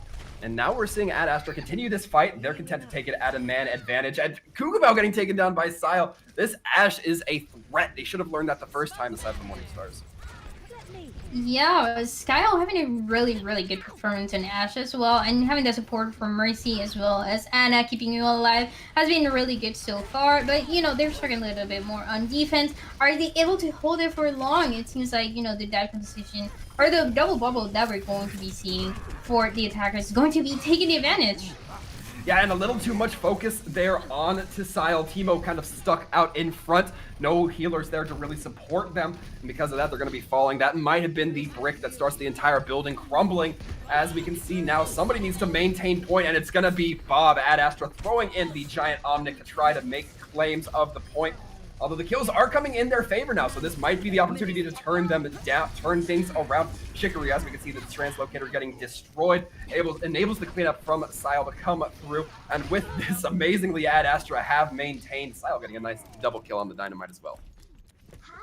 Yeah, Skyle, really, really good job that we've seen so far. For this Ashe, it seemed like it was, almost lost for them, but they were able to make that comeback. As for the Dynamite, over and over again, and, Levitate also making sure and keeping check on the DPS, that they're alive, that they're well, is going to be really important. But, it seems like we're going to see that EMP coming through. Yeah, but Levitate anticipating that pops the Valkyrie right as that comes online, or right as they see the Sombra. And a sleeping Winston from Fake Lion ensures that the Winston not going to be able to deal as much damage into the Zarya Grab. Doesn't quite matter as the only one getting any kills for the side of Ad Astra is going to be Teemo on that Wrecking Ball. Going to be all the side of the Morning Stars here this time around, meaning that now, all of a sudden, we're tied up. Exactly what I wanted to see from the two teams. Very tied up, very close matches that we're seeing so far. Morning Stars taking the advantage, doing really good. And the Ashe, I don't know why we didn't see Ashe play before for them, because it was just perfect. He knew exactly what to do at what time, and excellent positioning so far. So coming into this next map as well, I'm really excited to see what they can bring and how this duel is going to end, who's really going to take the victory, because players have been amazing so far. I think the only thing that we talked about was that they were using way too many ults or late engagements when it was just not necessary, and they have corrected that throughout these matches, and that's why we've seen such a clear difference between what we saw in Nepal first map to what we just saw in Iconwall. Yeah, I certainly agree. However, as we can see the map screen coming online now, we're going to be going to Ilios. And Ilios has quite a few different play styles you can play based off whatever map comes up from there. We're going to be lucky enough to start on Lighthouse initially, so no well, no Ruins to start. I'm hoping we get to see that sniper battle come out on Ruins, though. And not only that sniper battle, but that Ad Astra is going to be playing that dive. It's going to be really good for them. It's worked amazing. We didn't see it as much on Iconwall, and it seems like that was what they were struggling a little bit more. But there's not that many teams that feel that comfortable with dive, especially on the current patch, and them being able to pull through, even though we saw Morningstars playing the Roadhog and playing Orisa, which are really hard to contest if you're playing the dive. And it has been amazing so far, and I just really want to see the dive again. And who's going to be taking the advantage? Is he going to be because of the composition, of the difference of compositions the teams are running, or is he going to be more of a mirror match? Yeah, certainly we will be finding out as these gates are going to be opening up. We see it so far looks pretty close to a mirror match, and in fact, as Silent Kukabao change, we find out it will be. However, it's going to be this fight going forward rather quickly. No surprise here, given these two teams. Samsung Morningstars trying to take this interior room, trying to take that health kit room. And so far, they've managed to be successful in taking it. Neither team really losing too many members just yet. We are seeing the poke cleave try to come in from Fake Lion, building up quite a bit of charge on that Winston. Teemo is going to be the first to fall. And Samsung Morningstars now have this fight pretty close to locked up with the number of kills they have coming in. No tanks, one support, no Sile. And so they're pretty much going to get free reign of the control point. Huge credits to Shikari finishing those kills, and they're able to take the point. So looking very comfortable right now for this team, taking the advantage, and I think they have been playing very well on that double bubble. And when it's a mirror match, they seem to be coming and taking the advantage of it. Because as for what we've seen at Astra, it has been struggling with it a little bit more, but it could change. It certainly could. Kukabao trying to get the pulse bomb kill in, but whiffs it just beyond, throws it out the window, and takes their own life for the cost of it. Both tanks now very low for the side of Morningstars, will get cleaned up rather quickly, and that signals that it's a pretty good opportunity for Astra to get the point flipped. Yeah, really good fight that at Astra had they're almost able to take the point. They're finishing to take down everyone else, but once again, and only 38% that Morningstars had, so that's not the best. You want to hold the point for a little bit longer, but they're taken down so fast that they're not able to hold the point for any longer. But all the advantage that we're going to be seeing for Morningstars, and it seems like he's going to be engaging with this EMP first. They certainly will. They're going to be throwing it in. Weak, however, gets hacked. That means that Grav is not going to be on the line for the Morningstars just yet. We'll see if it matters as this fight continues to be won by them. The grab does get thrown out by Weak. Not quite sure it was necessary, but they will still win the fight regardless, as we're seeing them flip the point pretty close to what they lost it at. Yeah, once again, point is flipped, and it's exactly what we saw in Nepal. The battles were very, very close as team fights, where they took it for a few seconds and then it was taken back by the other team, and we saw this over and over again, which is why we saw the teams were so close to each other when it comes to skill. But now who's going to be taking advantage? It looks like it's going to be the side of Ad Astra. The grab goes out, locks everybody down, and the cleanup is there. They operate like a very swift killing machine in this push. It's going to be the Primal coming out from Fake Lion, but it only feeds over more charge. And once again, point going to Ad Astra. So once again, we do see the back and forth, over and over again. And it seems like teams are really good at attacking, but they are struggling the defense. Coming into this next fight, though, Ad Astra is going to have a huge advantage in Ultimate, and they should be able to hold it for a little bit longer. Finally taking advantage, getting into the 80% that you want the control to be at. Yeah, we're going to be seeing the sound barrier come out from Levitate. No EMP to really worry about stripping it away. Weak you brought dangerously low, but able to break LOS, get that healing that is required. It's going to be Teemo popping that Primal, knocking everybody around, ensuring that the team can't get too coordinated. Actually manages to get the kill on the Kukabao. It was looking a little bit questionable there based off of health pools. And now Teemo diving in, trying to separate that Zarya. Is successful in that. Az is able to take them down with a right click, I believe. And now the tank line is gone, and Ad Astra getting very aggressive in this game. I'm not the biggest fan of Akaya's coalescence like we saw before. It wasn't working really well. He's had some amazing moments on the coalescence, but sometimes it just really doesn't work out. Once again, we do see that 95% and that EMP coming through as well. Yeah, Adnar gets hit by the EMP, but didn't drop the sound barrier quite yet. However, Akaya is taken down. Adnar finally gets around to dropping that sound barrier and does get 3 within the tanks as well as himself. And so far, it's looking like kills are going back and forth, but Ad Astra have numbers on the point, but so does Fake Lion, apparently, who was able to just brawl out 3 of them. and able to keep this team alive. Morningstars may have just bought themselves a little bit of time and one more push. It seemed like it was going for the side of Ad Astra, but really good job, like you mentioned, from Fake Line on the Winston. It's not the first time that we see this. Amazing job using that Primal Rage exactly when he needs to, and you know, getting those kills, because it's not easy at all to get kills with Primal Rage, but he's able to do it also with the help of his team. The question now becomes, can Ad Astra get this 1 point flip? Akaya taking it down, the boop comes in, Adnar knocking Teemo away just for a second, but doesn't stop the landing. Teemo able to get 2 kills now, 1 with the Primal Rage, make it a third, I believe. WeQ gonna be dropping or doing some self-damage to prevent the kill from coming in. Doesn't matter, the point's gonna flip over. Overtime burns down. Can anybody touch? It's trying to be the Winston, but Fake Line gets booped away, burnt down, and all of a sudden Ad Astra in the very advantageous seat. 102.99. I really just expect this match to take us into the distance. I feel like Morningstars is going to be going for that 1-1 on the map, especially now in Ruins, like we see. You know, getting those snipers. We just really want to see the sniper battle. That is so exciting, and it just makes the match really like even more closer than we've seen before.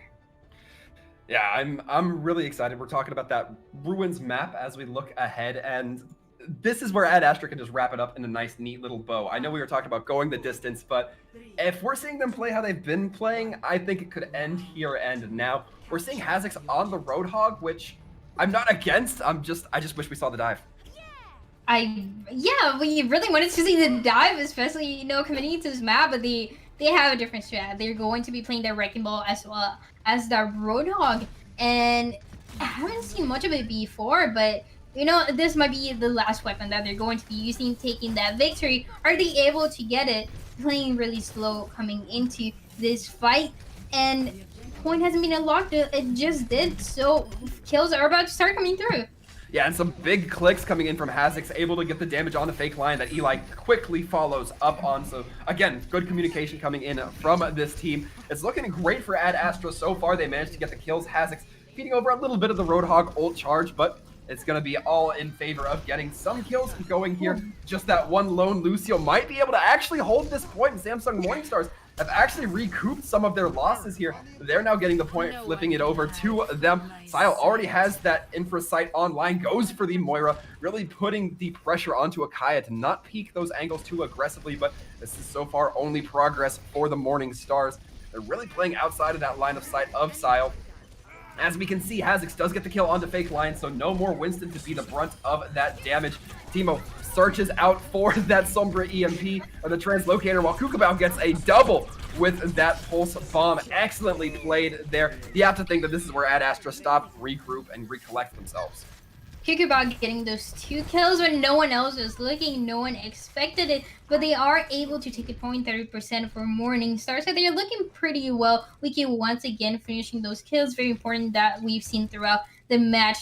Saria does it over and over again. Also, Graviton ready for Saria, so it's going to be really annoying for Ad Astra to come into this next fight to try to touch point to e-engage, but they're going to do it through a minefield. Yeah, and the minefield gets invested right as that EMP from Shikari pops off, meaning that Samsung Morningstar's going to be in a very favorable position to just push up on the rest of the team. WeQ takes a headshot, but able to be brought back up, and Sile taking the easy shot onto a sleeping Sombra. No big surprise there that kill goes through, but Ad Astra need to start making something happen, Dryad. Skyle struggling to get those picks that he needs for the team to try to recontest. Getting those early picks is going to be really important, but once again, now taking the advantage, Morningstars once again. Yeah, Morningstars taking the advantage with that grab. WeQ gonna be throwing it in, locking everybody right onto that column coming in. And now we're looking at like maybe one more fight. What needs to happen here, Dryad? They're going to be having to really engage because they haven't even touched point, all of them at once. They haven't played as aggressive as I expect them to be. They do seem kind of lost with the composition that they're running. And, you know, the whole hook hasn't been used. They are going to be engaging with Rally like we see, but, you know, the Summer are also coming through. So Morningstars also having the advantage of WeQ as well, getting those early picks. Yeah, WeQ able to burn down as we've seen them playing pretty consistently on this Zarya so far. The Lucio, Adnar brought dangerously low, but able to be healed up through self-healing and Akaya. I say that as Sile's able to take them down, the self-healing just not quite enough. And now the point being brawled for with severe aggression from both sides. Teemo almost getting knocked off the edge as that grappling hook to recover, however. And now numbers not looking so good. Teemo gets hacked. Wrecking Ball severely ineffective when hacked. As we can see, Hazix is right now just trying to make this point stand last, but it will probably be all for naught here as numbers start to hemorrhage for the side of Ad Astra. Looks like Ruins was not quite their map to win on, and I do believe we now will be seeing it go the distance. What a surprise. That's right. We were predicting that that was exactly what was going to happen, and well, I'm really glad to see it, but for the teams, you know, one less chance to take the victory, to take the advantage. Who is it going to be? And what I do want to talk about, you know, playing Wrecking Ball onto a Sombra. Not the best idea for Ad Astra. You know, it's not something I would recommend, especially if we've seen them running either the double bubble or they want to run the dive. But if they decide to play the Wrecking Ball and the Roadhog, into a Sombra that's going to hack Wrecking Ball over and over again, not letting him create as much space as you would want to be, then is going to be really hard. But once again, who's going to take the victory in this match? We are about to see it really as far as the match could go. Yeah, and now we go on to Well, and no sight of the Roadhog coming in from Ad Astra. I still have a really tough time reading what this team is going to do at any given moment. As we look ahead now, going to be the Mega Pact getting hacked by Ad Astra, trying to really maintain this positioning here. As we can see now, the Morningstar is starting to rotate a little bit more directly onto point. You can see Teemo takes down Kukubao early on, meaning that advantage is there for Ad Astra. They're going to continue to try to apply this pressure, but they don't want to push too close to the Morningstars. One boop means a lot of them might fall into that pit.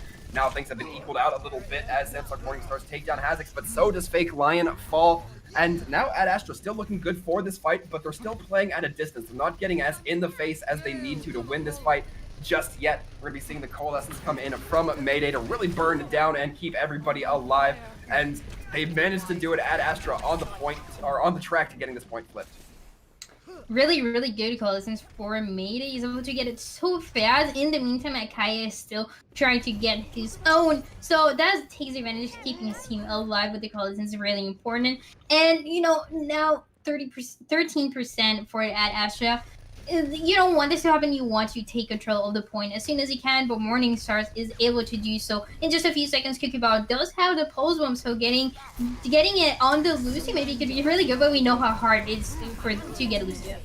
Yeah, and the EMP goes out. Adnar, Akaya, WeQ, all brought to their knees, unable to use those abilities, and now the kill's just coming in for Ad Astra. Things are looking great for them. They want to keep this momentum up. Ult economy also working really well for them on this map. It's not the same like we saw on Apollo. They were struggling a little bit more, using more than they had to. Now they seem very much more confident on what they want to use. A lot of communication going through, and it really is working 50% for them. So exactly what they need to do. Some ults as well coming for Morningstar. They could be taking the advantage. It's going to be really hard for them. That primary rage have to be used very early, and that Graviton as well. Yeah, it's going to be seeing Teemo initiate with that Primal Rage. Fake Lion choosing to hold theirs in their pocket for the time being, but Style throws in the Pulse Bomb, gets both the tanks, and Eli doing a little bit of skeet shooting, taking down Shikari before they hit the ground. Skyle on the Tracer as well as Ash, like we've seen, has had an amazing performance throughout this match. Morningstars versus Ad Astra really taking the advantage. Kukubao also has not to be left behind, but 80% on the time bat for Ad Astra. This could be last fight, and ults have yet to be used for Morningstar. So this is where we're going to see how they decide to use it, how the sickle, and we see it starting now. Yeah, the EMP goes out on top of the Grav. The sound barrier comes on the line, but it's not quite able to protect enough. It looks like Ad Astra may have just sealed their box here for getting this team fight match win. As we see the Coalescence try to come out from Akaya, it looks like a disconnect from the side of Ad Astra, but they're not going to be bothered too much. Overtime's going to tick down, and despite not having that sixth man, they're going to succeed in winning here over the Morningstars. And it absolutely went the distance here, Dryad. It really went as far as we could have imagined. Ad Astra taking the victory, amazing job that we saw from them. The only time that they were struggling really was, you know, in the second point of Ilias, where they were running. It really looked like they weren't running what they felt comfortable with. They decided to go with the Roadhog and Wrecking Ball. That wasn't working for them. But after that, they seemed extremely dominant throughout the matches. There were some really close battles that we didn't know exactly who was going to come up on top. But I'm really glad to see at Astra, you know, doing so well. Amazing team, and like we mentioned, it's a new team that has been formed from other players that are well known from other teams. So really good for them, and it seems like they are going to have a lot of success so far. Yeah, a lot of success, and they're certainly putting on a damn good show, if you're asking my opinion. I couldn't have asked for a better game to cast, honestly. So far, we're starting off very strong today. However, as we look ahead at Astra taking the victory, means we might just have the opportunity for a little bit of an interview here. I do have word that it seems like Eli is going to be popping in with us in just a moment or two, Dryad, to just talk about what we saw coming out from them. Okay. And with that, we're going to be hearing Eli pop in. Eli, congratulations. The first thing I want to talk about is Junkertown, right? Because me and Dryad were kind of freaking out about how you guys were successfully running that I would say old school tank dive. Yeah. What was the thought process behind that, my friend? You mean the just the Monkey Diva? Right. Well, the whole composition, I would say. Yeah. So we basically think that with that dive, it can be like all backlines are killable with that dive. Is what we feel, and so especially with how weak and vulnerable their backline can be when they have that mercy BAP. We were just thinking we're able to get a hack off, get any sort of engage. We're gonna take down the backline, and from there the whole comp falls apart. Yeah, were you concerned that maybe it wasn't going to work out for the dive? You know, we haven't seen it as much. It seems like teams prefer running the Winston Saria more, or, you know, running the Roadhog that we didn't see as often on this match. So were you maybe concerned that teams are going to roll you if you decided to go dive, or was that something that you practiced in scrims and you were comfortable and you knew that it was going to be very effective? Honestly, there was not a doubt in my mind that our dive would work. You know, we've practiced it in scrims. We've been confident the whole time. Like I was not at all worried that we weren't going to prevail on dive, and I mean it paid off. Now, the question that comes to my mind is, I understand your confidence with that dive. Another thing that me and Dryad kind of were surprised about was that we didn't see that dive come through on Ruins for Ilios as we just saw. Was there a reason you guys decided to hold off on it there as opposed to when we saw it in Junkertown? So we know Skyle has a very clean Widow. We've played with his Widow a lot, and it's something that we like to build our comps around. And we feel, you know, the best comp we can play around that is some sort of chaos comp with, you know, we're playing the Ball, the Hog, Tracer, like having all these different groups, making chaos so that Skyle has as free reign as possible. Certainly makes a lot of sense. Yeah, and one last thing that I have to ask is, you know, we've seen a lot, if not in every single map, we were able to see that Sombra being played. How did teams figure out that this is what's going to be the best flex CPS that we could see on these matches? Because it seems like it's not something that depends on the map, but we saw it throughout every single one, and it seemed really, really strong getting those hacks. So was there anything else that you guys decided to try? We've seen other teams actually running Echo instead of Sombra, and that has been interesting, has worked for some of them, but Sombra it seems like it's coming up on top on this meta. Like, we definitely think it's super strong that Sombra can shut down a lot of different heroes and a lot of different compositions. I think Sombra is just so versatile. She's so good against so many things, able to shut down so many different heroes, which is why we've been persistent with our dive. Even when facing like a multitude of compositions, we've always stayed persistent with the Sombra, as you can see in the match. And I mean, again, it paid off. So yeah, absolutely. I mean, the numbers certainly don't lie. So once again, from us, at least myself and Dryad, Eli, congratulations on taking the win over Samsung Morning Stars. I do want to give you the opportunity here before we let you go to give a little bit of a shout out to whoever you like. Obviously, shout out to my team. Like, all of them are actually insane, and we've worked so hard, especially with the minimal time we've had. We've just picked up 2 new coaches, Glatz and Green Havoc, so shout out to them. And shout out to my man Yusimba, who's been helping behind the scenes. Well, fantastic. There you have it. Once again, thank you, Eli, very much for coming in, hanging out, and answering a few questions for us. No problem. And with that, Dryad, we now can put a nice, neat little bow into what I have casually coined as the all-star match, and we can now look a little bit ahead into the future here. As I'm going to be pulling up our sheet, it looks like we have CBA versus Hot Bath next, but I do believe we will be taking a little bit of a break. So those of you at home, make sure you stay tuned because it's another game you're not going to want to miss.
Hello and welcome back once again, everybody, to Contenders Trials. We have CBA versus Hot Bath in me and Dryad's second game of the day. Sir Waltham and Dryad, as I mentioned, here on cast for you guys, hopefully giving you a good time. Dryad, how are we feeling about these teams?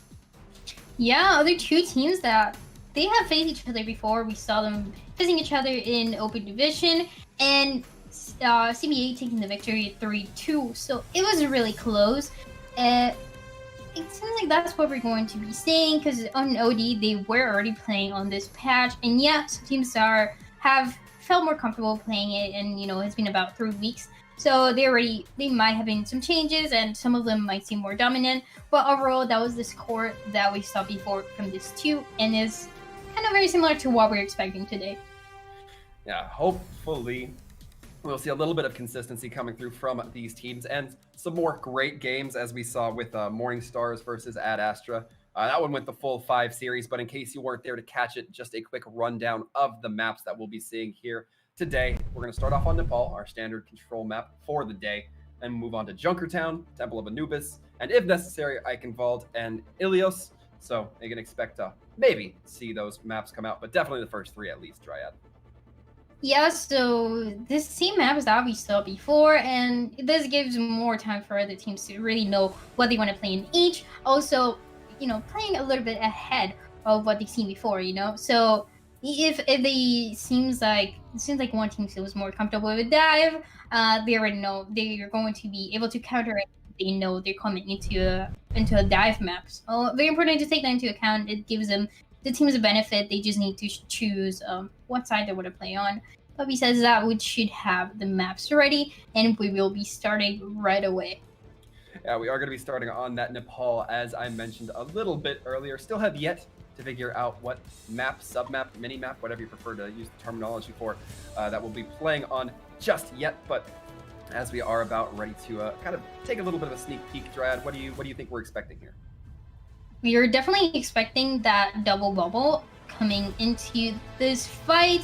I think that's going to be really interesting to see, but honestly, anything can happen. I believe on the match that these two teams faced each other, we saw a lot of the Roadhog, but like we mentioned, as the weeks passed, I think the teams try to play something else. From what I've heard, teams in Contenders and also Overwatch they talk about, it seems like what we've seen a lot of them, for example, in competitive, which is the Roadhog and Saria, could work really well in competitive, but not as well when it comes to this sort of matches where teams are preparing so much more. So a few changes that I expect to see. I don't know if we're going to be seeing that Reinhardt Diva. That is definitely something new.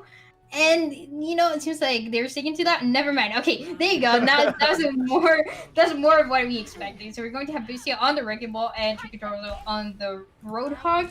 Same thing of when it comes to tanks for Wicked and Chaos.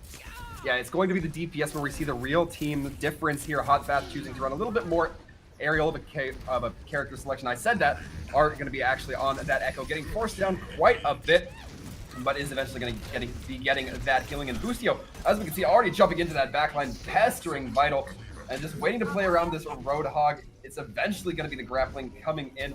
And Busio manages to get away. That's a very peculiar play coming in here. But it will be them managing to get the first point cap as we look ahead.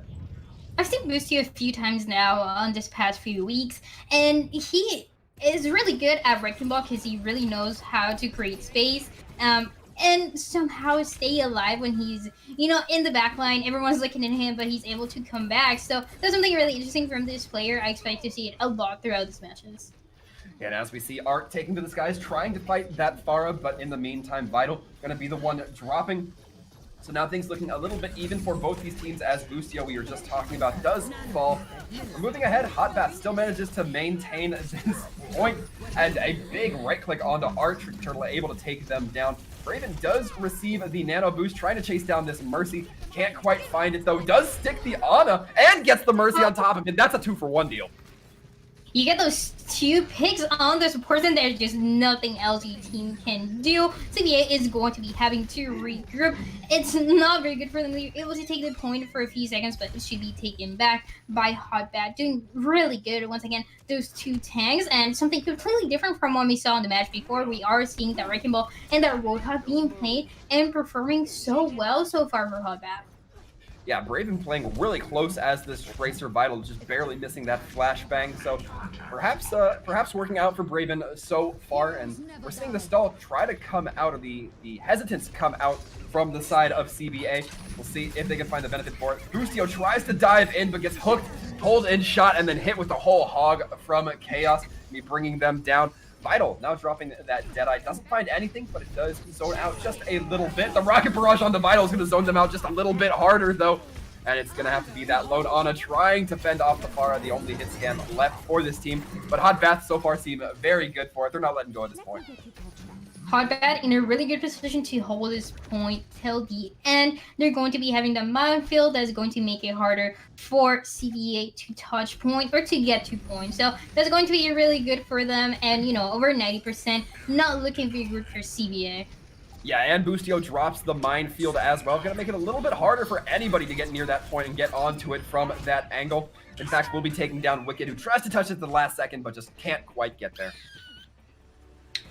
100% versus 50% that was taken for CBA, but it just didn't last a lot. Hotbat really taking advantage, doing really good. Once again, talking about Wrecking Ball and Boostio, who has done an amazing job on this hero, making a lot of space and getting those picks. Sometimes he does get taken down because there are so many counters to Wrecking Ball now. You do have that hog that's gonna hook you. Then, like we saw, is gonna use the whole hog to finish you. So really hard, but overall, really good performance that we've seen from the tanks from Hotbat.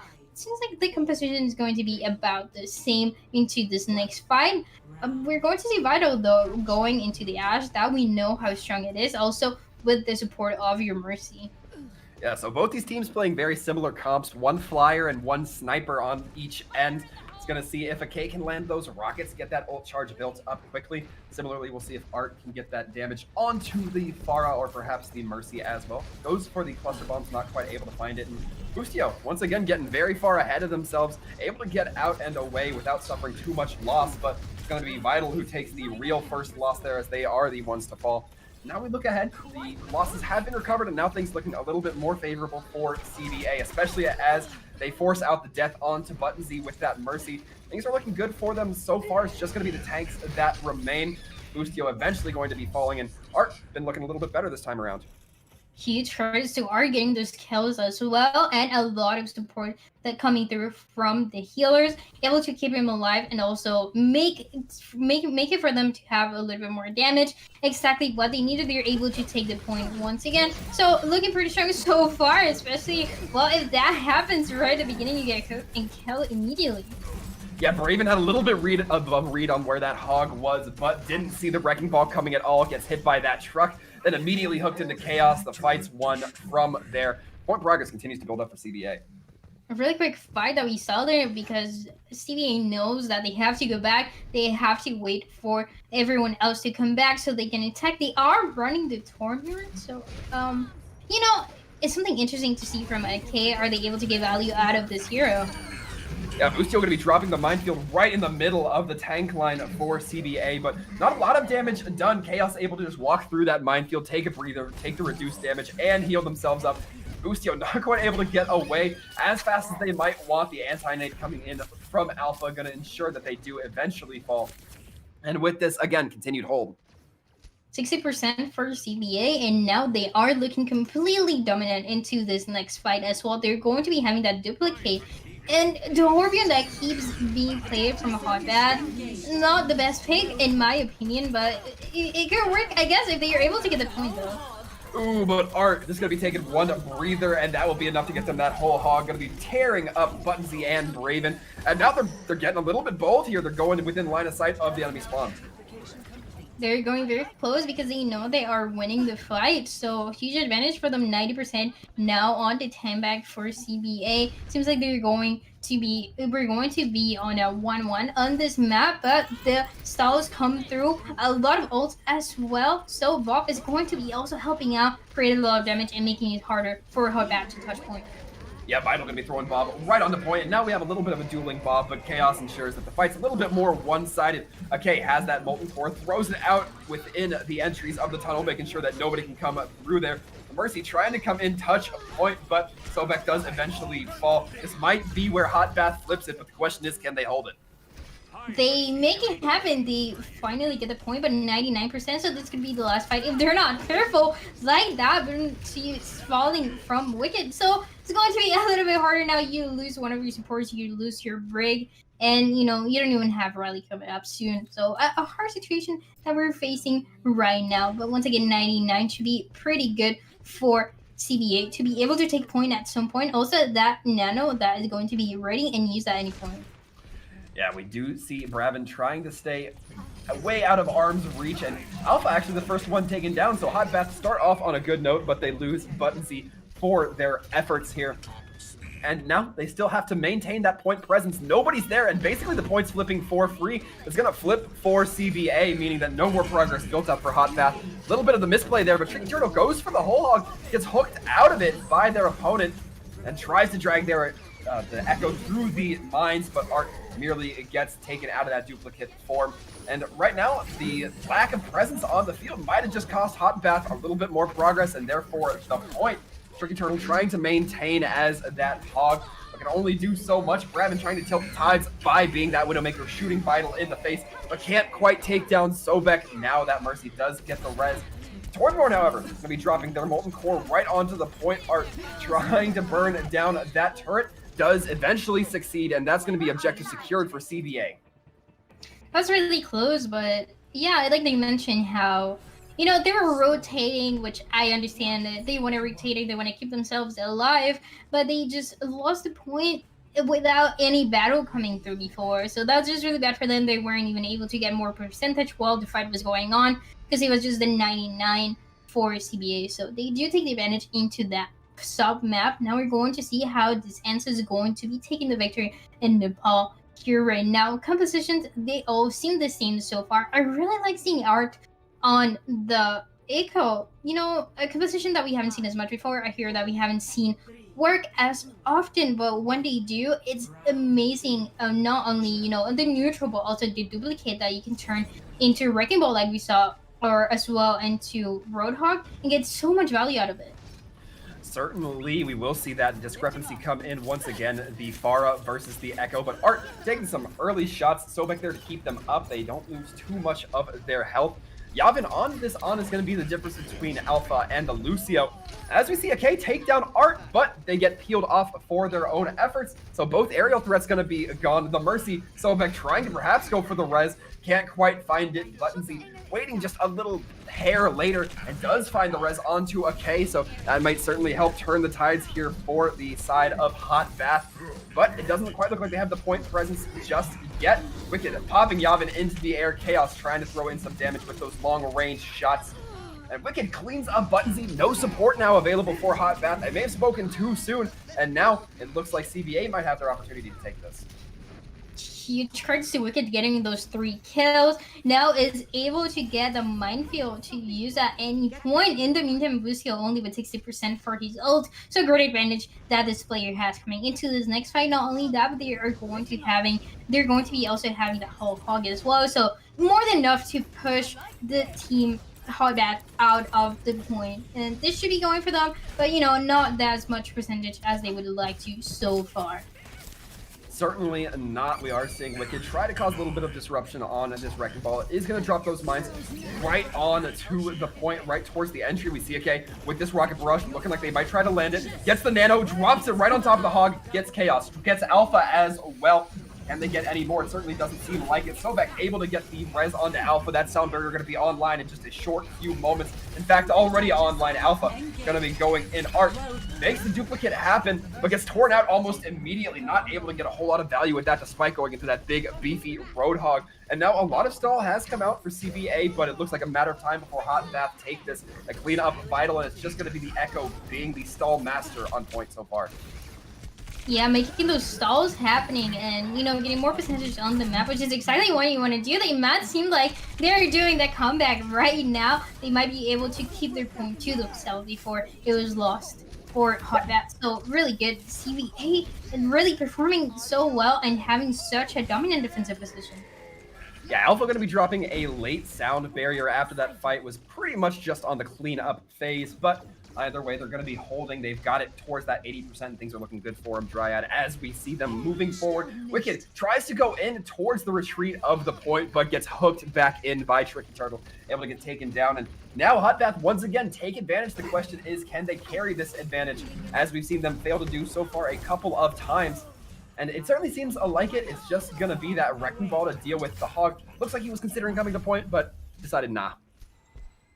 Yeah, but you know, you have 98% for CBA, so you feel comfortable. You know, you only need one more fight. You're going to have a lot of ults available for you into the next fight. So, you know, again, we come into this next fight with a really good position for CBA to take it and, you know, take the victory into Nepal. And we will see if CBA can manage it. Wicked gets hooked, takes a big shot to the face, but able to just use the regenerative shields to come back online and stay in the fight. But now it'll be Lucio's turn to react with some mines of their own. We'll see if they can find it. Okay, gets hooked out and pulled in by Chaos, able to maintain point possession RCBA, and so far things are looking good for them, especially as their opponents start to hemorrhage members. They're playing around these minefields excellently, not too much to worry about there. Chaos taking a breather after running into one. Not going to be too much of an issue as they do capture that point. The Nano Boost goes onto the Tracer. The question is, can Braven make anything happen? They certainly cannot. Alpha taking them down. And Art now going to be taking the form of Pharah. The question is, can we even really see anything happen with it before they end up closing out this point? The question starts to look more and more like maybe, as we see them continue trying to push up onto this team. Eventually, they're going to be knocking Hot Bath off the side. And with that, CBA is going to take the first grab. CBA taking the victory into this first map. Really good performance that we saw from them. You know, they were struggling a little bit more into the first submap that we saw, but after that, they were completely dominant. I really like seeing the performance that they're having so far. And, you know, once again, it's just how they're playing. These engaging tools that they're using have worked really well. Having that Wrecking Ball, going to the back line, everyone looking at him, trying to get him down, but in the meantime, the team is able to push up. And having that damage also coming from Roadhog that is so strong. So this is a really, really interesting composition that I'd like to see. Even when they were losing team fights, they're able to make the comeback to come in clutch when it seems like everything is almost lost. And that play on Echo as well is something that we have to talk about because, like we said, we haven't seen Echo played as much, but when you're able to duplicate into a Roadhog and get so much value, even if your duplicate doesn't last till the whole hog, the damage is already done and you are taking the victory into the fight. Yeah, if nothing else, it allows you to pull a little bit of aggro, take a breather, build up a whole hog, knock people around, displace them as you might deem necessary for, you know, even if it's just a second to get that benefit. But as we look ahead now onto our next map, Junkertown's going to be the selection here. And CBA looking pretty good. How do Hot Bath kind of have to snap themselves out of this, Dryad? You know, it seemed very close at some points, but coming into Junkertown especially, I do want to see that duo of the snipers that we talked about before coming through for Hot Bath. That's going to be really important. We know it's able to get those early picks, especially into the supports. If you're able to get the Mercy down, then you don't have to worry about rest. You can't worry about everyone else. Every team is able to push up. So I really want to see them playing very aggressive. They seemed a little bit lost at times. They didn't know what to do on how and what engaging tools they wanted to use into the next fight. So once again, that certainty, that confidence into the next fight, using those ults before CBA does it, that's going to be very important for them. I certainly agree. So, and I think especially if we see the control points come back into the map pool. So if we get to that fifth map where control points are an issue again, I think Hot Bath needs to evaluate how they're dealing with the tank. The CBA seems like they're able to just, you know, Wicked and Chaos might drop early into the fight, but the fight's able to maintain long enough to where they can get back to where losing those 2 tanks eventually will allow them to come back, get that stall in, and, you know, at best, by 20 seconds. At worst, win the fight back and suddenly have their own stack of ultimates. You know, that's one of the benefits of the composition that they're running. That, for example, the Wrecking Ball that we've talked about so much, he's able to get to points so fast and do those staggers. Also, we saw Echo, we saw Lucio, everyone trying to get to point and, you know, effectively doing so. So, you know, that's why it's worked so well for them. It was a little bit harder during that first map, like we talked about, but once they're able to build that confidence and to push up to be very aggressive, that's so important for them. They are able to hold such an aggressive but dominant defensive position. That's exactly what you need to do when you're playing one of those maps. Yeah, and now we're, again, looking towards that Junkertown as an option, as a prospect here, or as an inevitability, really. I want to talk about the possible inevitability of the double snipers.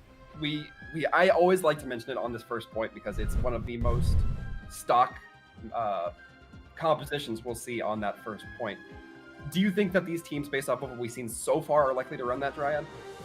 They are likely to run it, but I wouldn't be surprised if we see the Echo running again. It's worked for different teams. I actually, if I remember, Tier 2 Drama Alert and EMEA, they have run the Echo, and, you know, they're winning every single tournament that they sign up for. So, you know, having that Echo and being so dominant at it is going to be really important, even if, you know, this is a double sniper map. So you're like, well, how are you playing Echo into a double sniper? But if you're able to pull it off, if you're careful enough and you have your supports, you know, making sure you're alive and checking up on you, you can take the advantage. We've seen for 2-2 Drama Alert before, and, you know, I have no doubt that we can see it from these teams. Yeah, of course. And I like the concept of, you know, using an Echo, forcing, you know, at least one of the snipers, if the opposing team is running double snipers, to have to look up in the direction, distracting them from the team fight. It's kind of a big risk, big reward thing, as you were kind of alluding to. You know, if you can make it work, there's absolutely that compounding factor where, you know, suddenly you're looking much better for the fights coming along than those characters who aren't even getting any of that big burst damage that they need to. Yeah, that's right. But while we were talking about it, we are seeing CBA, and we are seeing actually Hotbat on the defender side going to be playing that double sniper. They're going to be on the Widow and Hand, so that's going to be really interesting. And well, we're still waiting for a few changes from the attackers, but it seems like they're going to be playing Genji.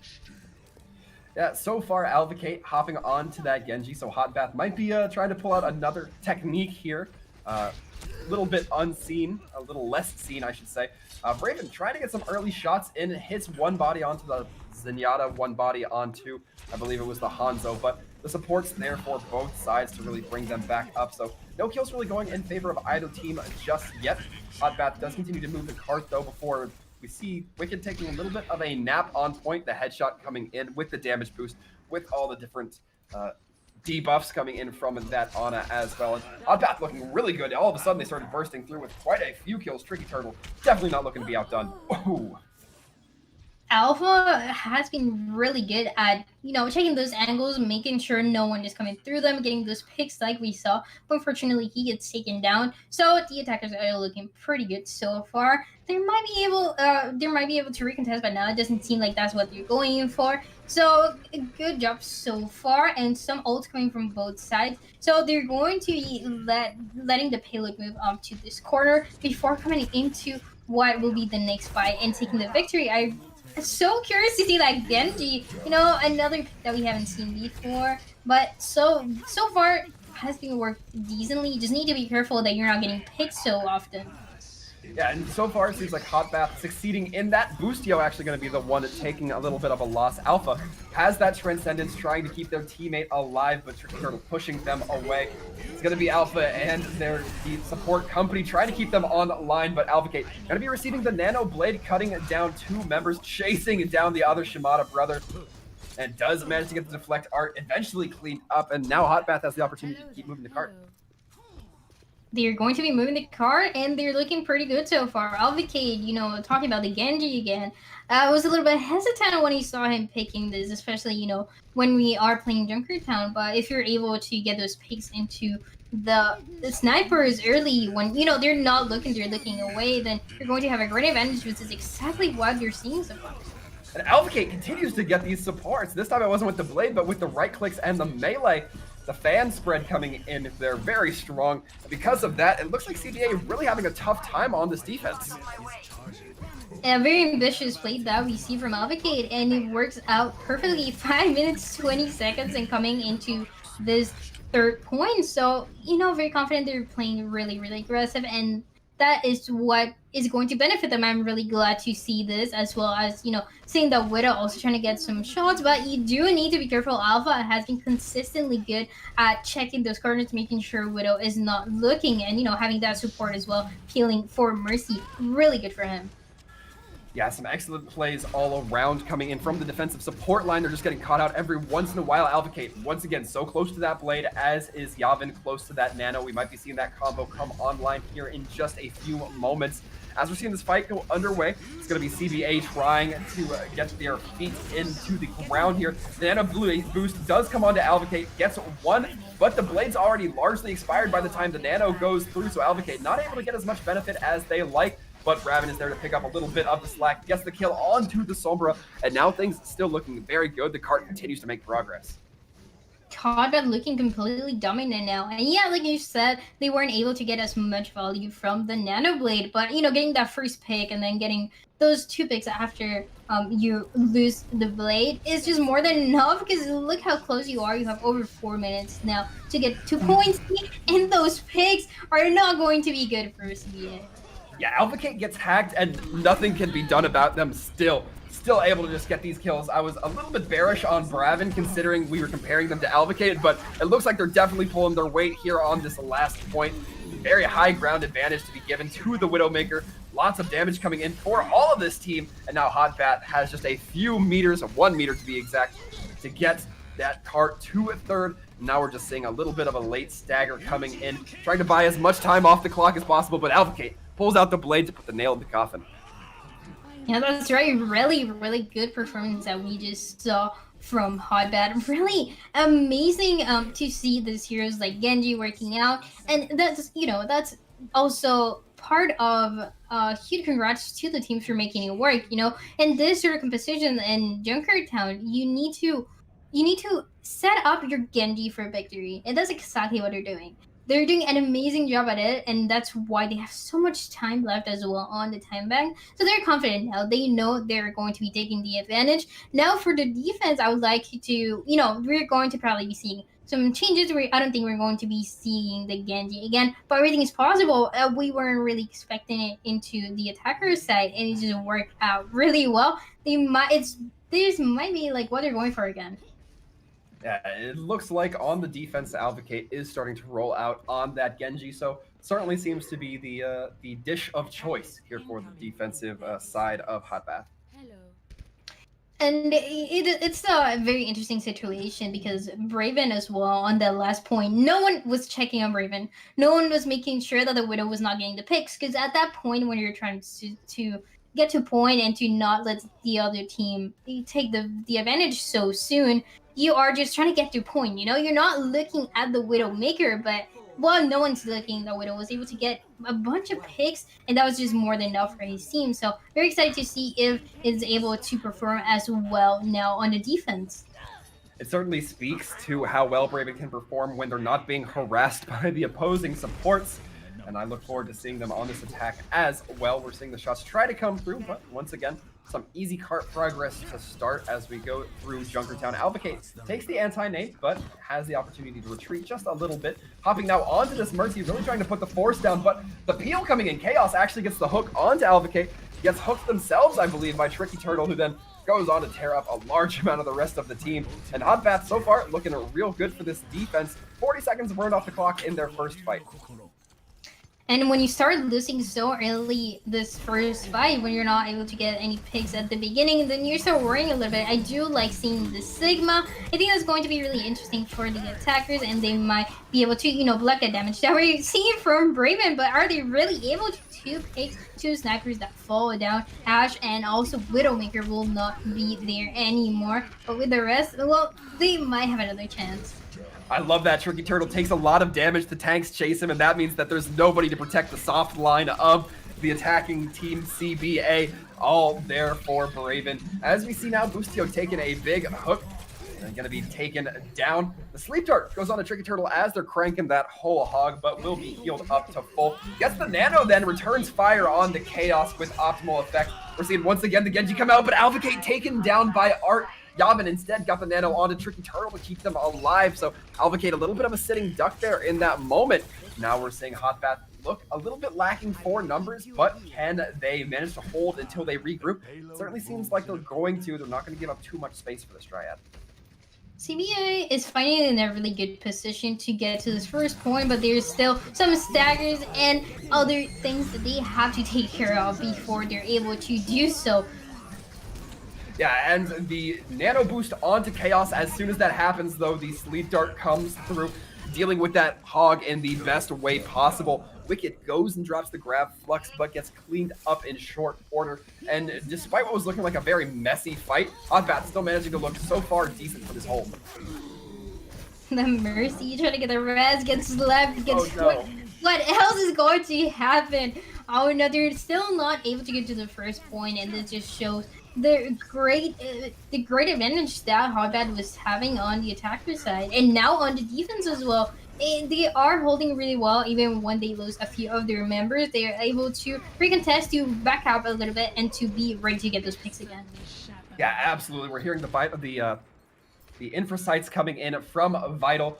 Both tanks finding value for Hot Bath, and right now it just looks like CBA don't know what they want to do to kind of circumnavigate this team. What do you think they can try, Triad? Is going to be really hard. At this point, I would have tried switching the composition so far. We're going to be seeing Wicked going from the Sigma into Winston. So, you know, this could work for them getting the dive early, but only 40 seconds left. So is it going to be enough? It's not going to be possible if they're going to be such great staggers that they're doing. They're not working together, and it's really showing. Yeah, and we do have to keep an eye on that Nano Blade as it's going to be coming out. Alvacate and Yandin so far doing pretty well with their ultimates coming in. The Nano lands this time true, but Alvacate chasing down Art manages to find, gets a couple of slashes onto Chaos, who eventually does get cleaned up. Wicked will take down the Genji after he has sheathed the blade and now starts to move Cart. But will it be enough? There's only been 1 or 2 members dead from the side of the defensive squad, and it doesn't look like they're going to quite get the job done as they need to. But Winston gets woken up with a shot to the face, hooked, pulled back in, and that's going to spell doom for the side of CBA. Hot Bath now takes Junkertown. Hot Bath taking Junkertown, and in the best way possible. They're able to roll through the 3 points, and then not only that, but they full hold CBA. So looking really good so far. The composition's working really well. I do really love seeing Genji working out in this meta. It seems like, you know, teams are very hesitant to play the Genji because you know it can get picked really quickly. But if you're playing as well and as careful as we saw from them, then you have no reason not to do it. They are really like they're also playing heroes that you wouldn't really expect. We've seen on this last match, we saw a lot of Sombra over and over again. And now we're seeing a lot of different heroes like Echo and now Genji, which brings so much also to the team fights, and getting those early picks is also so good for them.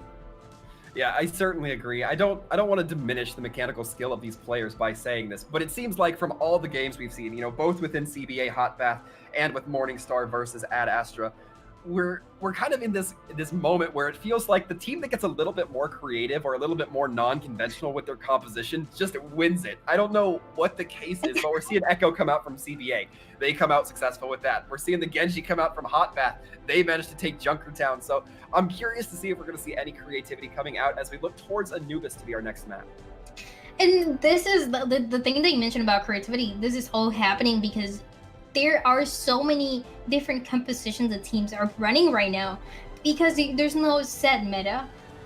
There's you know what heroes are good, you know sort of the compositions that would work well, but there's no one composition that you say we're going to be seeing this every single time because it's the best. It really depends on the team's skill on every hero, and well, so far what we've seen, so it's been really interesting how they're able to play anything and you know get away with it. Yeah, I'm very curious here. I'm like, you know, when you talk about a little bit less common on Anubis, you talk like Junkrat, and now I'm expecting to just see something completely wild coming forth here. I'm expecting to see like Soldier 76 and Bastion or something coming out from one of these teams, and that will be the team that wins. But you know, maybe if you're a fan of it, we see a return to normalcy. So certainly unpredictable in every kind of aspect of Dryad. I don't think we're going to see like a standard composition like you would expect, or you know something that people are used to seeing in this next map.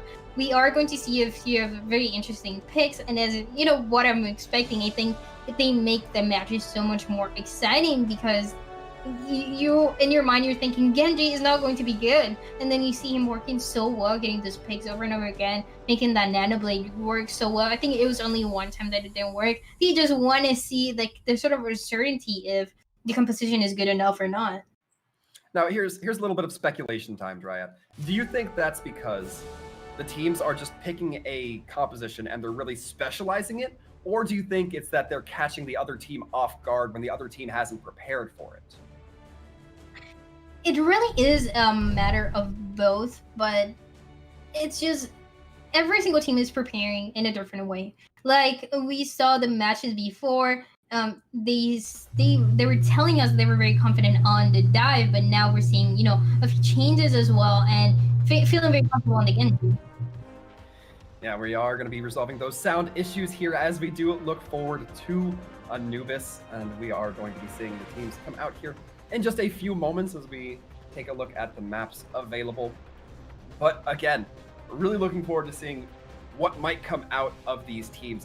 Even if it's just, you know, we see the sniper come out again from a K, I believe it was a K. I'm going to be happy with that. I've loved seeing the snipers in all forms. I think Anubis, we saw the AK that AK was subbed in for, was on the sniper, so doesn't seem like we'll be seeing it this time around, knowing that the sub in is gonna be there, and in fact it looks like AK is gonna be hopping onto the Pharah, at least at the start. You can never speak too well for those attacking teams.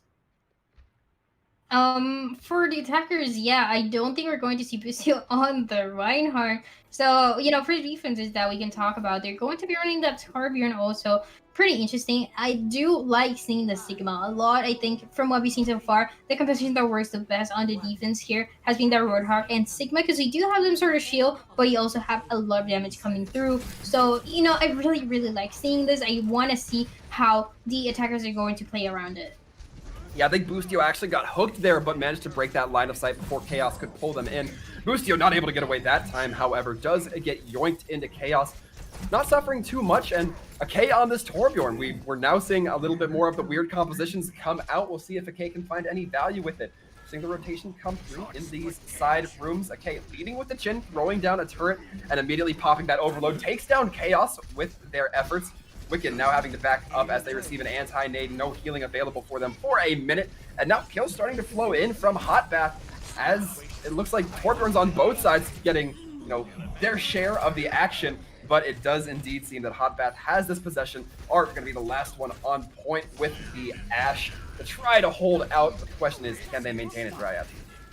Yeah, really good rock that we saw. They're taking down Genji, exactly what he needed to do before he was able to get more picks. Advocate does have the ultimate and will be used with the blade, with the nano blade like we've seen before, so that's going to be really interesting. A lot of kills coming back and forth from both teams, so it seems like they are going to be taking the advantage.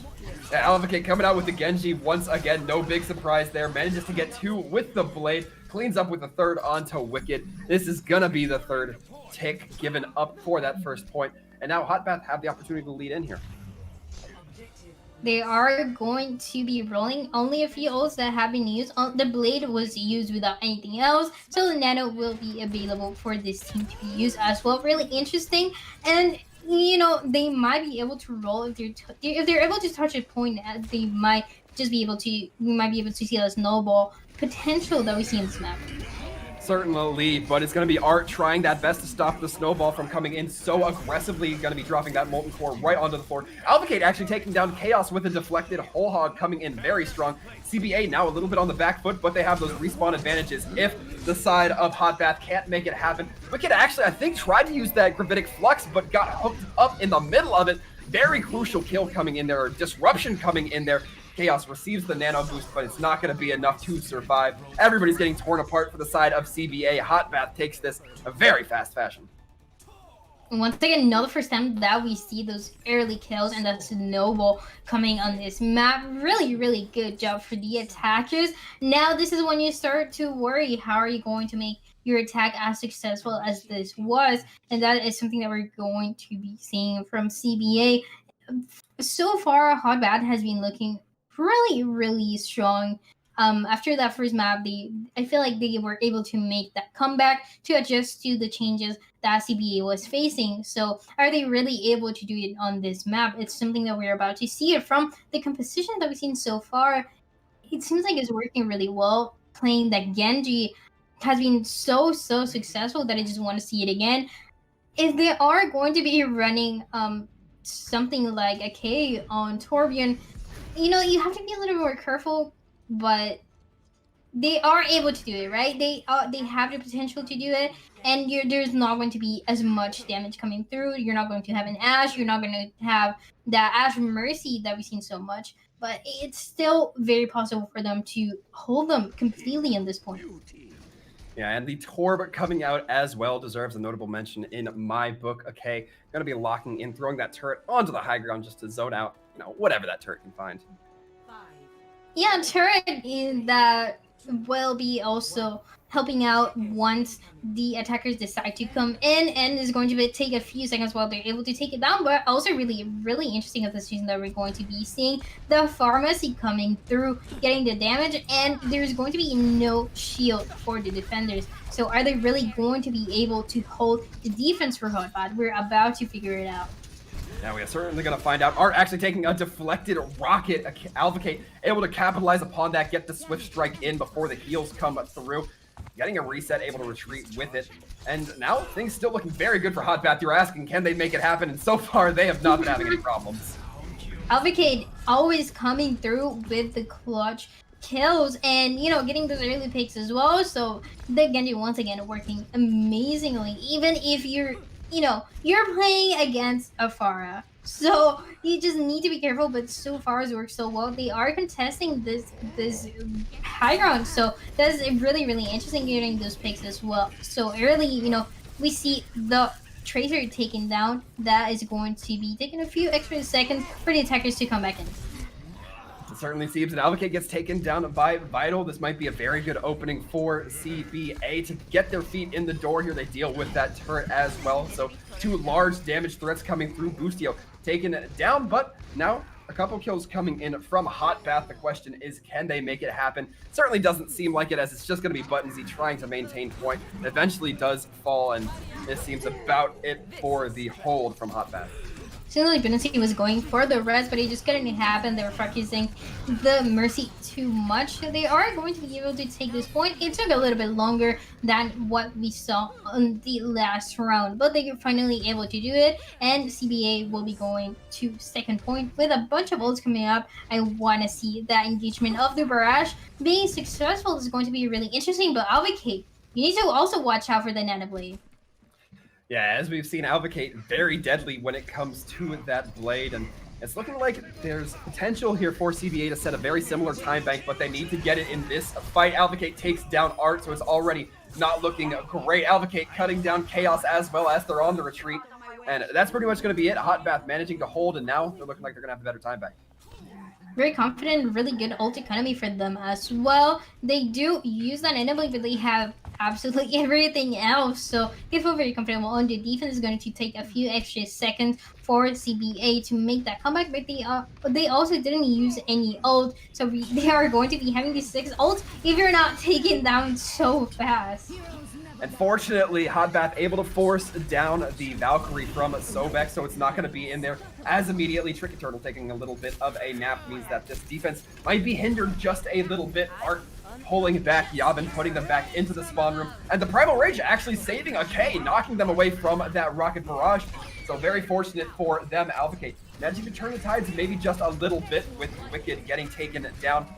Now it's looking very grimy from both of these sides. Hotbath going to be dropping the Molten Core, but that Molten Core is going to ensure that nobody can really push up with the graph coming through. We are seeing now these teams really try to scrap it out. Again, the respawn advantage is there for the defense. The question is, can the offense back up enough to not lose too many members? The longer the fight goes, the longer the defense is gonna be in the advantage. And this is not something you would like to see if you're attacking. If you're CBA right now, so many ults invested into that fight, and it wasn't really successful. We see Anna being taken down, but she should be back pretty soon before the fight even starts. Once again, that Nano Blade is going to be ready into the next fight, and we've seen it used as an engaging tool over and over again. So I'm very confident that they're going to do it over again and be successful. They are already halfway on time when it comes to the comparison of attackers. Yeah, Vital uses the flashbang to knock down Boostio to get him stunned out. That means that Alvacate has a little bit more free reign to just cut up with the blade. Only finds Alpha, but Sobek is sure to erase that mistake. Alvacate does manage to cause a lot of distraction and force back the side of CBA. Tricky Turtle tries to take a breather, gets interrupted by a rude flashbang. Chaos pulled back and put into the ground, and now suddenly CBA looking at about half the time bank. Very ambitious plays that we're seeing now for Hotbath. They are playing really well. They're pushing them almost into their spawn, and it's not the first time that we see this, but it seems like they are working it really well. They're going to be having that whole hog, that minefield, and just almost everything else. So huge advantage for the defenders. Again, we see a few ults that have been invested for CBA, but it just doesn't seem to be enough. Yeah, Hotbath making the ults have to come out here. Are trying to force the ults out here before the opponents even get out of spawn, but there is only the Deadeye and the Rocket Barrage on the line. Vital is going to be using that High Noon to try to get something, but Alvacate, I believe, able to get the deflect and the standard shurikens thrown in. Looking so great for them right now as they've already managed to buy off a lot of time. Wicked falling means that the respawns will have the opportunity to get back for Hotbath. Boostio taking down Art might just be the nail in the coffin for this push.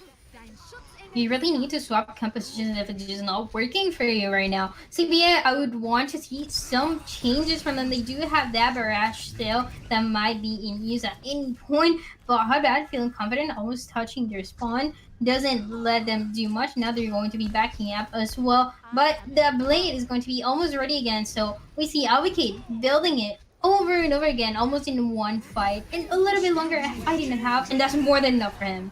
Yeah, tries to get a little bit arrogant, goes for those flying targets, manages to get both of them in a single swap, misses the dash at first, but able to clean up in a secondary attempt at it. And that's going to already put this push dead in the water pretty much for CBA.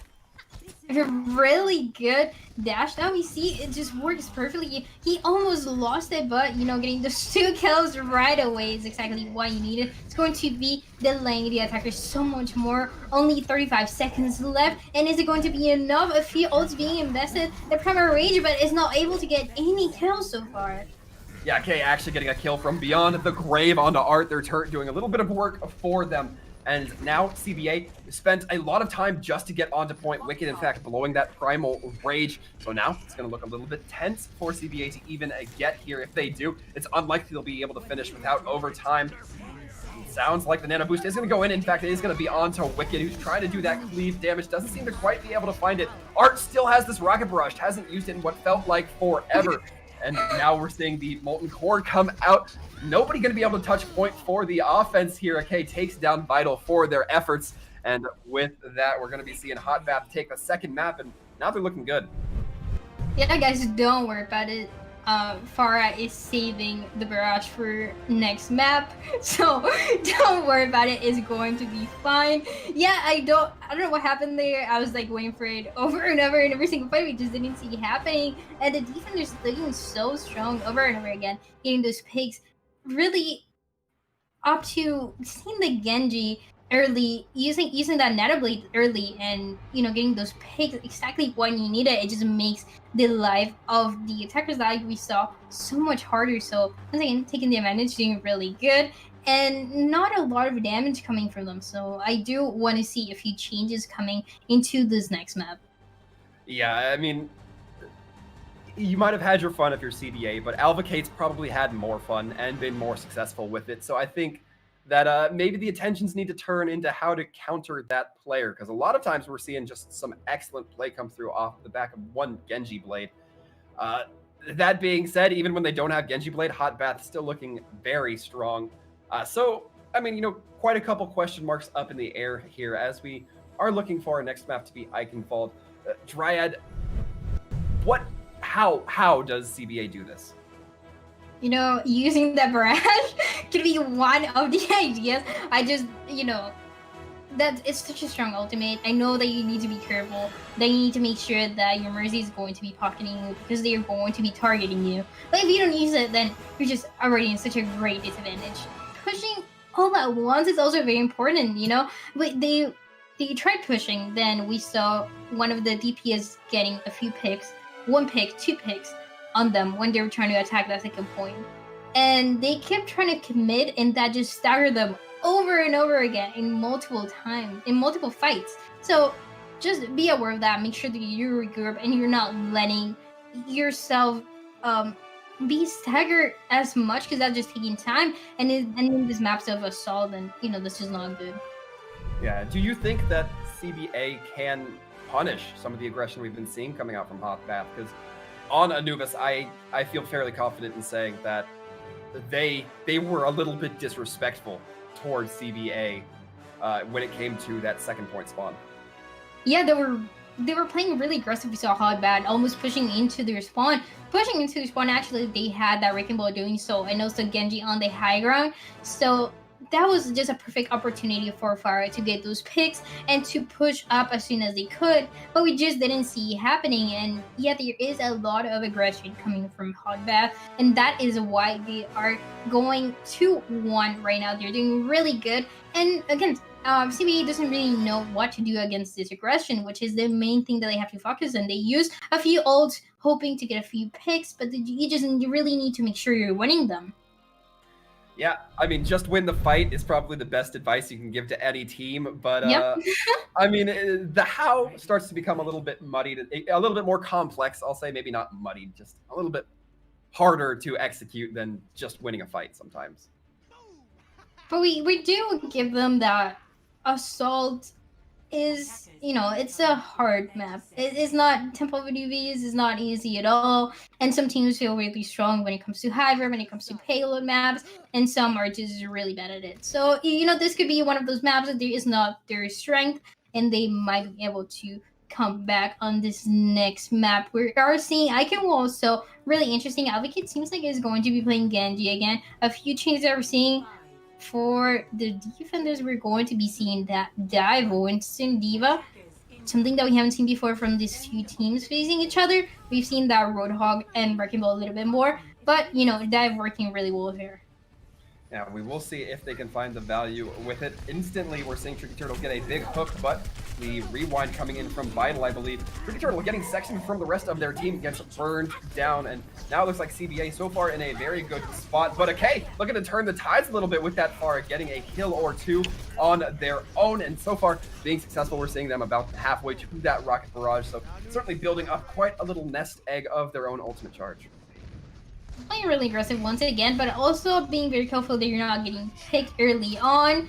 Like we just saw the kid falling to KO, so not the best thing that you would like to see. What's happening? Oh, Boostio trying to get away with the grapple, not quite able to. It took a little too long to line it up. Chaos capitalizing upon that And now Hot Bath looking a little bit lacking in numbers, but they do have point progress on the board, so it's not a complete loss for them. Okay, trying to get out of the way of the self-destruct, does manage to. Chaos going to be remeching. The defenders, once again, doing pretty good so far. They are going to be taking the advantage of a one tick that was lost. So, you know, watch out for that. You don't have as many opportunities to hold it. For as long as you would want, Chaos over and over again getting those early picks, even getting it on the Roadhog, which we know is D.Va's counter, but doing so well so far. This might be exactly what they need to try to come in victorious. Yeah, now we will be seeing what looks like some swaps maybe coming in from okay. No, they're just going to be hanging around that spawn, waiting, getting regrouped, allowing themselves that moment of breath. As we see, once again, a lot of ults coming online for the side of Hot Bath. And the EMP comes out from Art, but it only lands onto 2. Alvocate not able to bring out the blade because of it, though. Okay, does drop the Rocket Barrage, finds nothing, but manages to keep their life. And sometimes that's all you can ask for as a Pharah. We're hearing now Valkyrie come out from Buttonzy. Overall, this fight looking very grimy, both sides using quite a bit of ultimate ability there, but it's going to be CBA who comes out victorious, at least so far. Wicked barely able to walk away. And they used 4 ults, CBA using 4 ults into that fight. You know, kind of making it work, but really you just lose a lot, giving you a great disadvantage into the next fight. But we're down to 1 minute and under 30 seconds for the attackers to get this first point. So this might be another case of full hold if they don't know what to push. We know Ikenwall and this it's just really hard to contest, but they should be able to getting those early picks. Yeah, an interesting question I have is Alvocate going to try to be using that blade early or wait for Yavin to build it up? Alvocate goes in, gets Wicked, does drop the blade, almost gets hacked, but manages to break line of sight, so they manage to avoid that for a moment. Uses their cooldowns, though, and doesn't really find a whole lot for it, so the Genji not looking as strong here on Eichenwald, but it's not going to stop Hot Bath from getting some point presence here on this first point. They get the second tick, and it looks like that third tick's all but locked in. They are able to do so. It definitely took a long time. It seems to me like the heroes they were playing and the composition they are running was hard to push up because we know that Wrecking Ball can make a lot of space, but you're going to be taking so long for Roadhog to get there as well, and you know your supports as well. So it was just really difficult, but they are finally able to do so.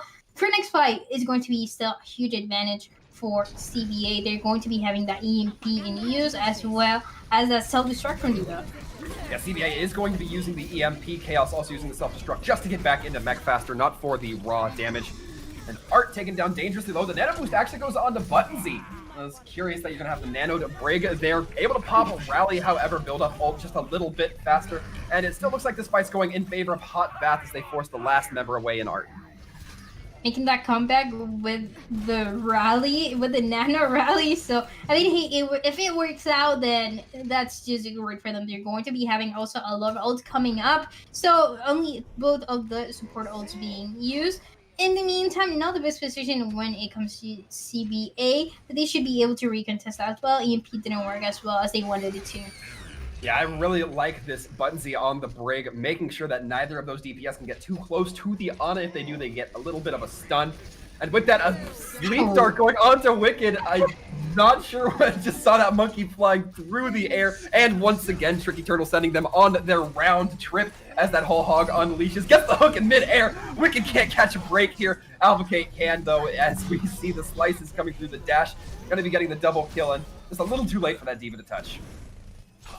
You just don't want to be Wicked there. You just don't want that to happen to you. You see him, he gets hit by Break, then slept, then the whole hog is used, then hook. I mean, just really not the best thing that you want to happen. That's why we're seeing it, making the swap into Reinhardt. Like, alright, yeah, I'm done with this.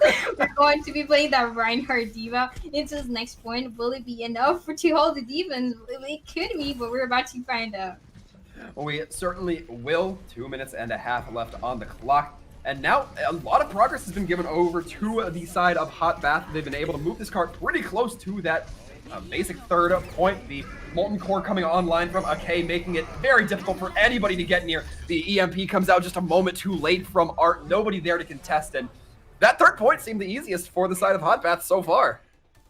so much space that was given also because they were able to get those early picks before they got to the third point, before they touched second point actually. So the Tigers were coming through. They had that EMP, but like we saw, the Sombra wanted to get healed before they could use the EMP, so to make sure it wasn't taken down. And by the time you were healed, it was just way too late. Really good timing. They have 2 minutes 10, so Hotbad feeling very confident on this point as well. We're going to be seeing what the attackers now for CBA are going to be running. If it's going to be enough or not. Once again, talking about Genji, it has worked really well. I just want to see it over and over again. There's only a few times where you're getting directly countered, but if you can get away with the opposite team not really looking at you most of the time, then it's more than okay for you to play Genji again. Yeah, I mean, I don't think there's been anything that has told Alvacate they need to switch. Again, it's kind of frustrating, right? Because we see Buttonsy, when the dive comes in from Wicked and Chaos, they immediately go to that brig. They immediately switch to what they think can kind of protect that support. But we're not seeing that from the other side of the field. It feels like CBA are either just too stubborn, or they think for some reason this will work for some other reason that hasn't been explored yet. I think we need to see a change, especially here. Yeah, and we talk about this a lot, that there's different compositions the team decides to run in scrims and in tournaments like this, but when you see that you are getting killed by a Genji that shouldn't even, be playing right now, so you just need to make a few changes, make a few adjustments, so they are not taking the advantage. Coming into the next fight, we're going to be seeing also Afara and a Genji, so very strong, but they're not going to have any hits, and they could take advantage of that. Yeah, Yavin does get hacked, but it's not enough. The support is there from the rest of the side of Hot Bath, able to keep them alive. Boostio now just trying to cause a disturbance, do a little bit of body blocking as well, keep everybody confined in that small room, but it will cost them their life, aren't able to take them down. A big shot onto Wicked, who decides to jump just a moment too late, and they're now leading with the chin, get taken down, and Hot Bath still looking very good for this defense. It might buy enough time for the respawns to come in. I believe Wicked had the time to go back, get heal, and come back in again, but we saw him making that jump and getting killed immediately. So those are like a few of the things that we have to mention that they have to fix. They do play really aggressive when it's just way too late, but they don't play aggressive when they need to be in when their team is ready. So that is making the biggest difference when it comes to this composition. Certainly is, and now we're seeing Wicked get the nano boost, hopefully looking to make it right this time around, but they can't quite find their target. The rocket barrage goes out, okay, takes themselves down, but Art as well. That far are going to be able to come back into the fight quickly, but perhaps not quickly enough if CBA can get regrouped. But 2 kills that Ake is able to get should be more than enough, is going to be holding CBA before they're ready to attack again. And of late, ready again, we already know how this goes. Yeah, we're going to be seeing it come through here. I like that response from Sobek, saving that sound barrier just for the blade, but it's not going to save the supports or the Sombra. Just hacks right through it, and with that, the triple kill coming through from Alvacate. Somebody give this man a golden sword or something. Yeah, I really like that. We just know how it's going to go when we see Alvacate with the blade ready. Working really well, getting just 3 kills, but now, well, it could be the CBAs making the comeback. Yeah, and it's going to be the hack onto Buttonsy, meaning there's no res available, so this stalls pretty much all but over. The kills come through. CBA, Wicked still gets taken down. Okay, just barrel stuffing that monkey. Yeah, and that's kind of a shame for how bad they did so good on the last fight, but unfortunately it was just too late. They were taken down one by one, and when the Mercy was going for their res, it was unfortunately just way too late. You get hacked, and there's just nothing you can do. You get taken down immediately. So once again, CBA looking pretty good now. They're able to contest, but the D.Va just in a really bad position. You just really don't want to be in the high ground when everyone else is looking at you. Yeah, you need to be very careful when you're playing that D.Va into a hog. Tricky Turtle will capitalize upon that every single time. As we're seeing, and capitalizing once again, able to feed that hook right through the crack. Sinks it into Sobek, but Sobek able to walk away, luckily. Tricky Turtle looking really good on the Roadhog. That's something that we really need to mention over and over again, because we've seen a lot of Roadhogs that don't perform as well as you would expect them to, especially if they're running against, a D.Va. You would expect them to completely dominate them, and that doesn't always happen, but he definitely does it. Yeah, excellent job there. Tricky Turtle giving their life, making everybody cluster up, and then Yavin just hits a big anti-nade and cleans up the remaining members with their team. And so far, it's looking a good. CBA a little bit on the back foot as we see Chaos getting demeched. A lot of ults are being built up for both these teams. We might see some very big fights coming up. They do lose a lot, but once again, so many ults build up for hot bat. They really should be taking the advantage. Yeah, CBA also has their own, but you know, if that happens to you, if you're able to get those early picks, if you're hot bat, then you just need to worry about using one of your ults, and that should be more than enough to take everyone down. Yeah, it really is here. Hot Bath, Tricky Turtle, rather, going to be leaning in, getting the hook, and right into the face of the D.Va. That's what we talk about, that D.Va, so vulnerable to those hooks. And also, that Nanoblade is going to be ready. They're going to decide to engage with the self-destruct, but I don't think it's going to be enough if Advocate is ready. Yeah, Advocate throwing in the blade once again, manages to get the kill onto Art. That will be enough here, it seems, as they're going to be trying to chase this Tracer down. Vital getting caught out, Advocate able to catch up. Not many ults even use, and that's just more than enough to hold the defense so far. And really the positioning that they're holding, they're not all together because they know they would get EMP'd and taken down immediately, but they're playing with a lot of space and just making sure that they're able to get those picks. Yeah, Wicked looking like they're trying to get up onto that high ground, but just barely miss it by a hair. And Chaos getting knocked around. Looks like they were going to fall off, but instead just takes a hook and gets pulled right back in. And now Wicked takes an anti-nade, popping that primal though, so does have the health pool to keep themselves up. It gets hooked out far away, and Tricky Turtle manages to get the kill closed up. And it's going to be okay managing to maintain that cart presence. Being here just trying to duel that Lucio, but neither team really seeming to notice that their members are gone, or at least being okay with it. And with this, Hot Bath is going to come out the true victor as they start to compile those kills. Molten Core to be thrown into the payload at any point as well, but I mean, is there going to be enough time for Hot Bath to use all of their ults? Once again, we see CBA using them, investing them when it's just way too late for them, and that is what is just not benefiting them. We saw the self-destruct before used by Chaos trying to get a few picks, but it's so predictable. You can't use a self-destruct again just throwing it directly at the enemy because they can just hide and be safe. So, you know, just watch out for that, and, you know, definitely watch out for Advocate again. Yeah, I mean, we're going to be seeing a lot of these ultimates come online. Hot Bath, this is looking close to their last fight that will be necessary. The hack on the Boostio, though, leaves them incredibly vulnerable, so we'll see if that will be enough. The secondary kill, the deflect going on to Alpha, meaning that nano, or the anti-nade, going to be sent right back into them. Advocate only getting one. This genuinely might not be enough. Now the D.Va Bomb comes out from Chaos, and the cart continues to make progress, but they're still not done for the second point. The cart still has a ways to go, and there might be some contests coming up.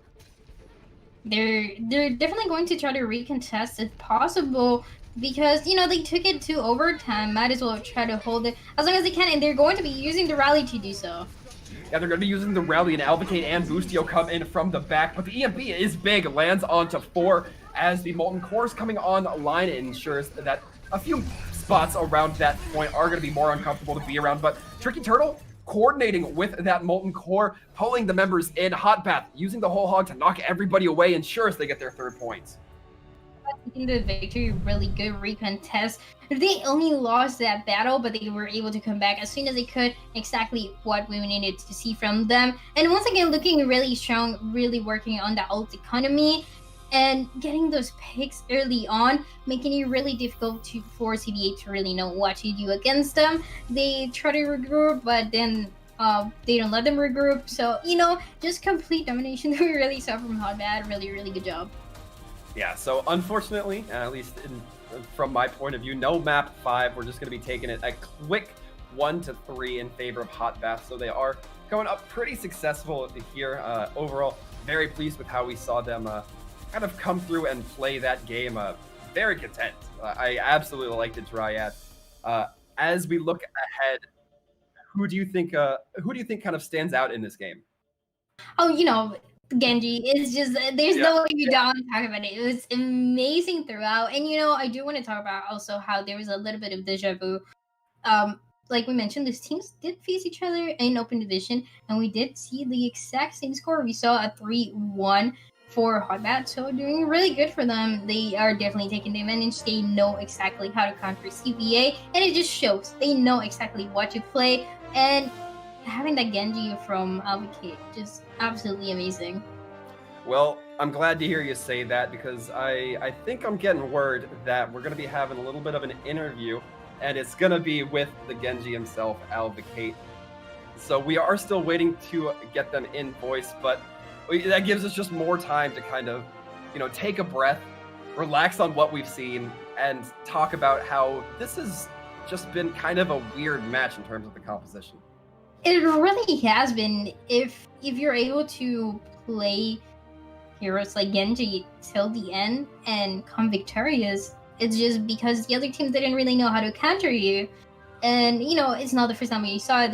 They were running the Pharah at some point, and they were able to get so much value out of it. But unfortunately, it just didn't happen for CBA. They are still very strong, but they have a lot of difficulty in the basic of the Overwatch of regrouping and coming again, getting ready to get those kills, and using the ult economy at the best of their ability. Yeah, and I've been thinking about it since you mentioned it here, Dryad. You talked about how this is pretty much the same scoreline we saw, from these two teams going up against each other as in prior. So I'm curious if that means that perhaps, there should have been perhaps a little bit more understanding as to what Hot Bath would run, but it just did not seem like it was coming through from CBA. Overall, it just seemed like they were kind of fumbling a little bit. Yeah, when they faced each other, they were definitely running, different compositions and different things, but it just at that point, it's just unfortunate. We really want to see CBA preparing more for the next match. Yeah, absolutely. And as we get the opportunity here, we're going to be hearing none other but Advocate hop onto the mic. Advocate, congratulations! And I got one question to start things off. Why Genji? Why Genji? Why Genji? Okay. Basically, I was a Tracer one trick from seasons like 1 to 10. And every once in a while, I played Genji, and then I just decided I didn't have fun on anything else, so I just play Genji now. I just one trick him. There you go. Yeah, I mean, that sounds about right. And it just worked amazing throughout this match. We were a little bit hesitant when we saw the Genji pick. We were like, is this going to work out? There's some counters to Genji. But you just made an amazing job. So were you at some point concerned that you were going to be countered? And were you ready to make that swap if that was necessary? Or were you just ready to push Genji through the end? I was just ready to win. No. I wasn't worried about any counters. I played against them all. Against them. Oh, that's some severe confidence, and I like it. I like it coming through here, Advocate. But I want to ask you now, kind of moving away from the hero, your team. At first, it was looking very back and forth, especially on Nepal. But we hit Anubis, and you guys got aggressive on a very severe level. Would you classify that as just specific to this game, like to this match, or would you say that your team is generally pretty aggressive? We are generally pretty aggressive, but I think it also has something to do with this match because we don't usually do it. Sometimes we do it, but this match we saw the opportunity because it's going to be an easy game. So, Okay. Yeah, and that's sort of connects to my last question. That was, you did face CBA before. These two teams went against each other, and you again took the victory. It was the exact same score. Did you prepare for them, sort of knowing what they were running that last time? And when you see them playing on scrims against other teams, were you preparing for that, or is your team just preparing for yourself, working on what works best for each one of you? We're just preparing on ourselves. We don't really work to counter any teams. Well, sometimes we do. We have like a little map talk. But with this map, basically on Junkertown, Braven, I have to give credit to Braven because he gave a very good pep talk to us. I'm not going to mention what he said, but just know it was very inspiring. All right. I feel inspired by hearing you tell me about that inspiring speech, so it must have been pretty excellent. But Advocate, I think we are just about ready to wrap up this interview, so I'd like to give you the opportunity to give any shout-outs you got. Shout out to my guy Tim Ripsey. He used to coach me when I was 3.7. Shout out to Ake because I always refused to do it with him. Shout out to Hot Bath, all the boys at Hot Bath, and old hot bath even. There was actually another hot bath before hot bath. There were 2 instances of this team. Okay. Well, there you have it. Alvacate, once again, congratulations on your 3-1 victory. Congratulations on walking away, and thank you very much for hopping in here and answering a few of our questions. It was my pleasure. Now, with that, Dryad, I do believe we are just about ready to wrap things up here, so why don't you go ahead and do the honors? Yeah, well, thank you so much for watching. It was really, really amazing to see these teams facing each other. Really exciting to see what's coming, not only for Trials, but also, you know, looking to Contenders teams that look really strong, and I just want to see who's going to come up on top at the end. Yeah, certainly, and the only way you can really stay on top of what's happening is to make sure you stay tuned, so make sure you're tuning in every opportunity you get. But that is going to be the end of me and Dryad's broadcast today. So I want to thank you guys for tuning in and watching with us. You can catch us at Sir Waltham and at Dan Dryad on Twitter if you like following us, if you like hearing about the Tier 3, Tier 2 news going on. So once again, thank you guys very much for tuning in. We hope to see you next time. Stay safe out there, everybody.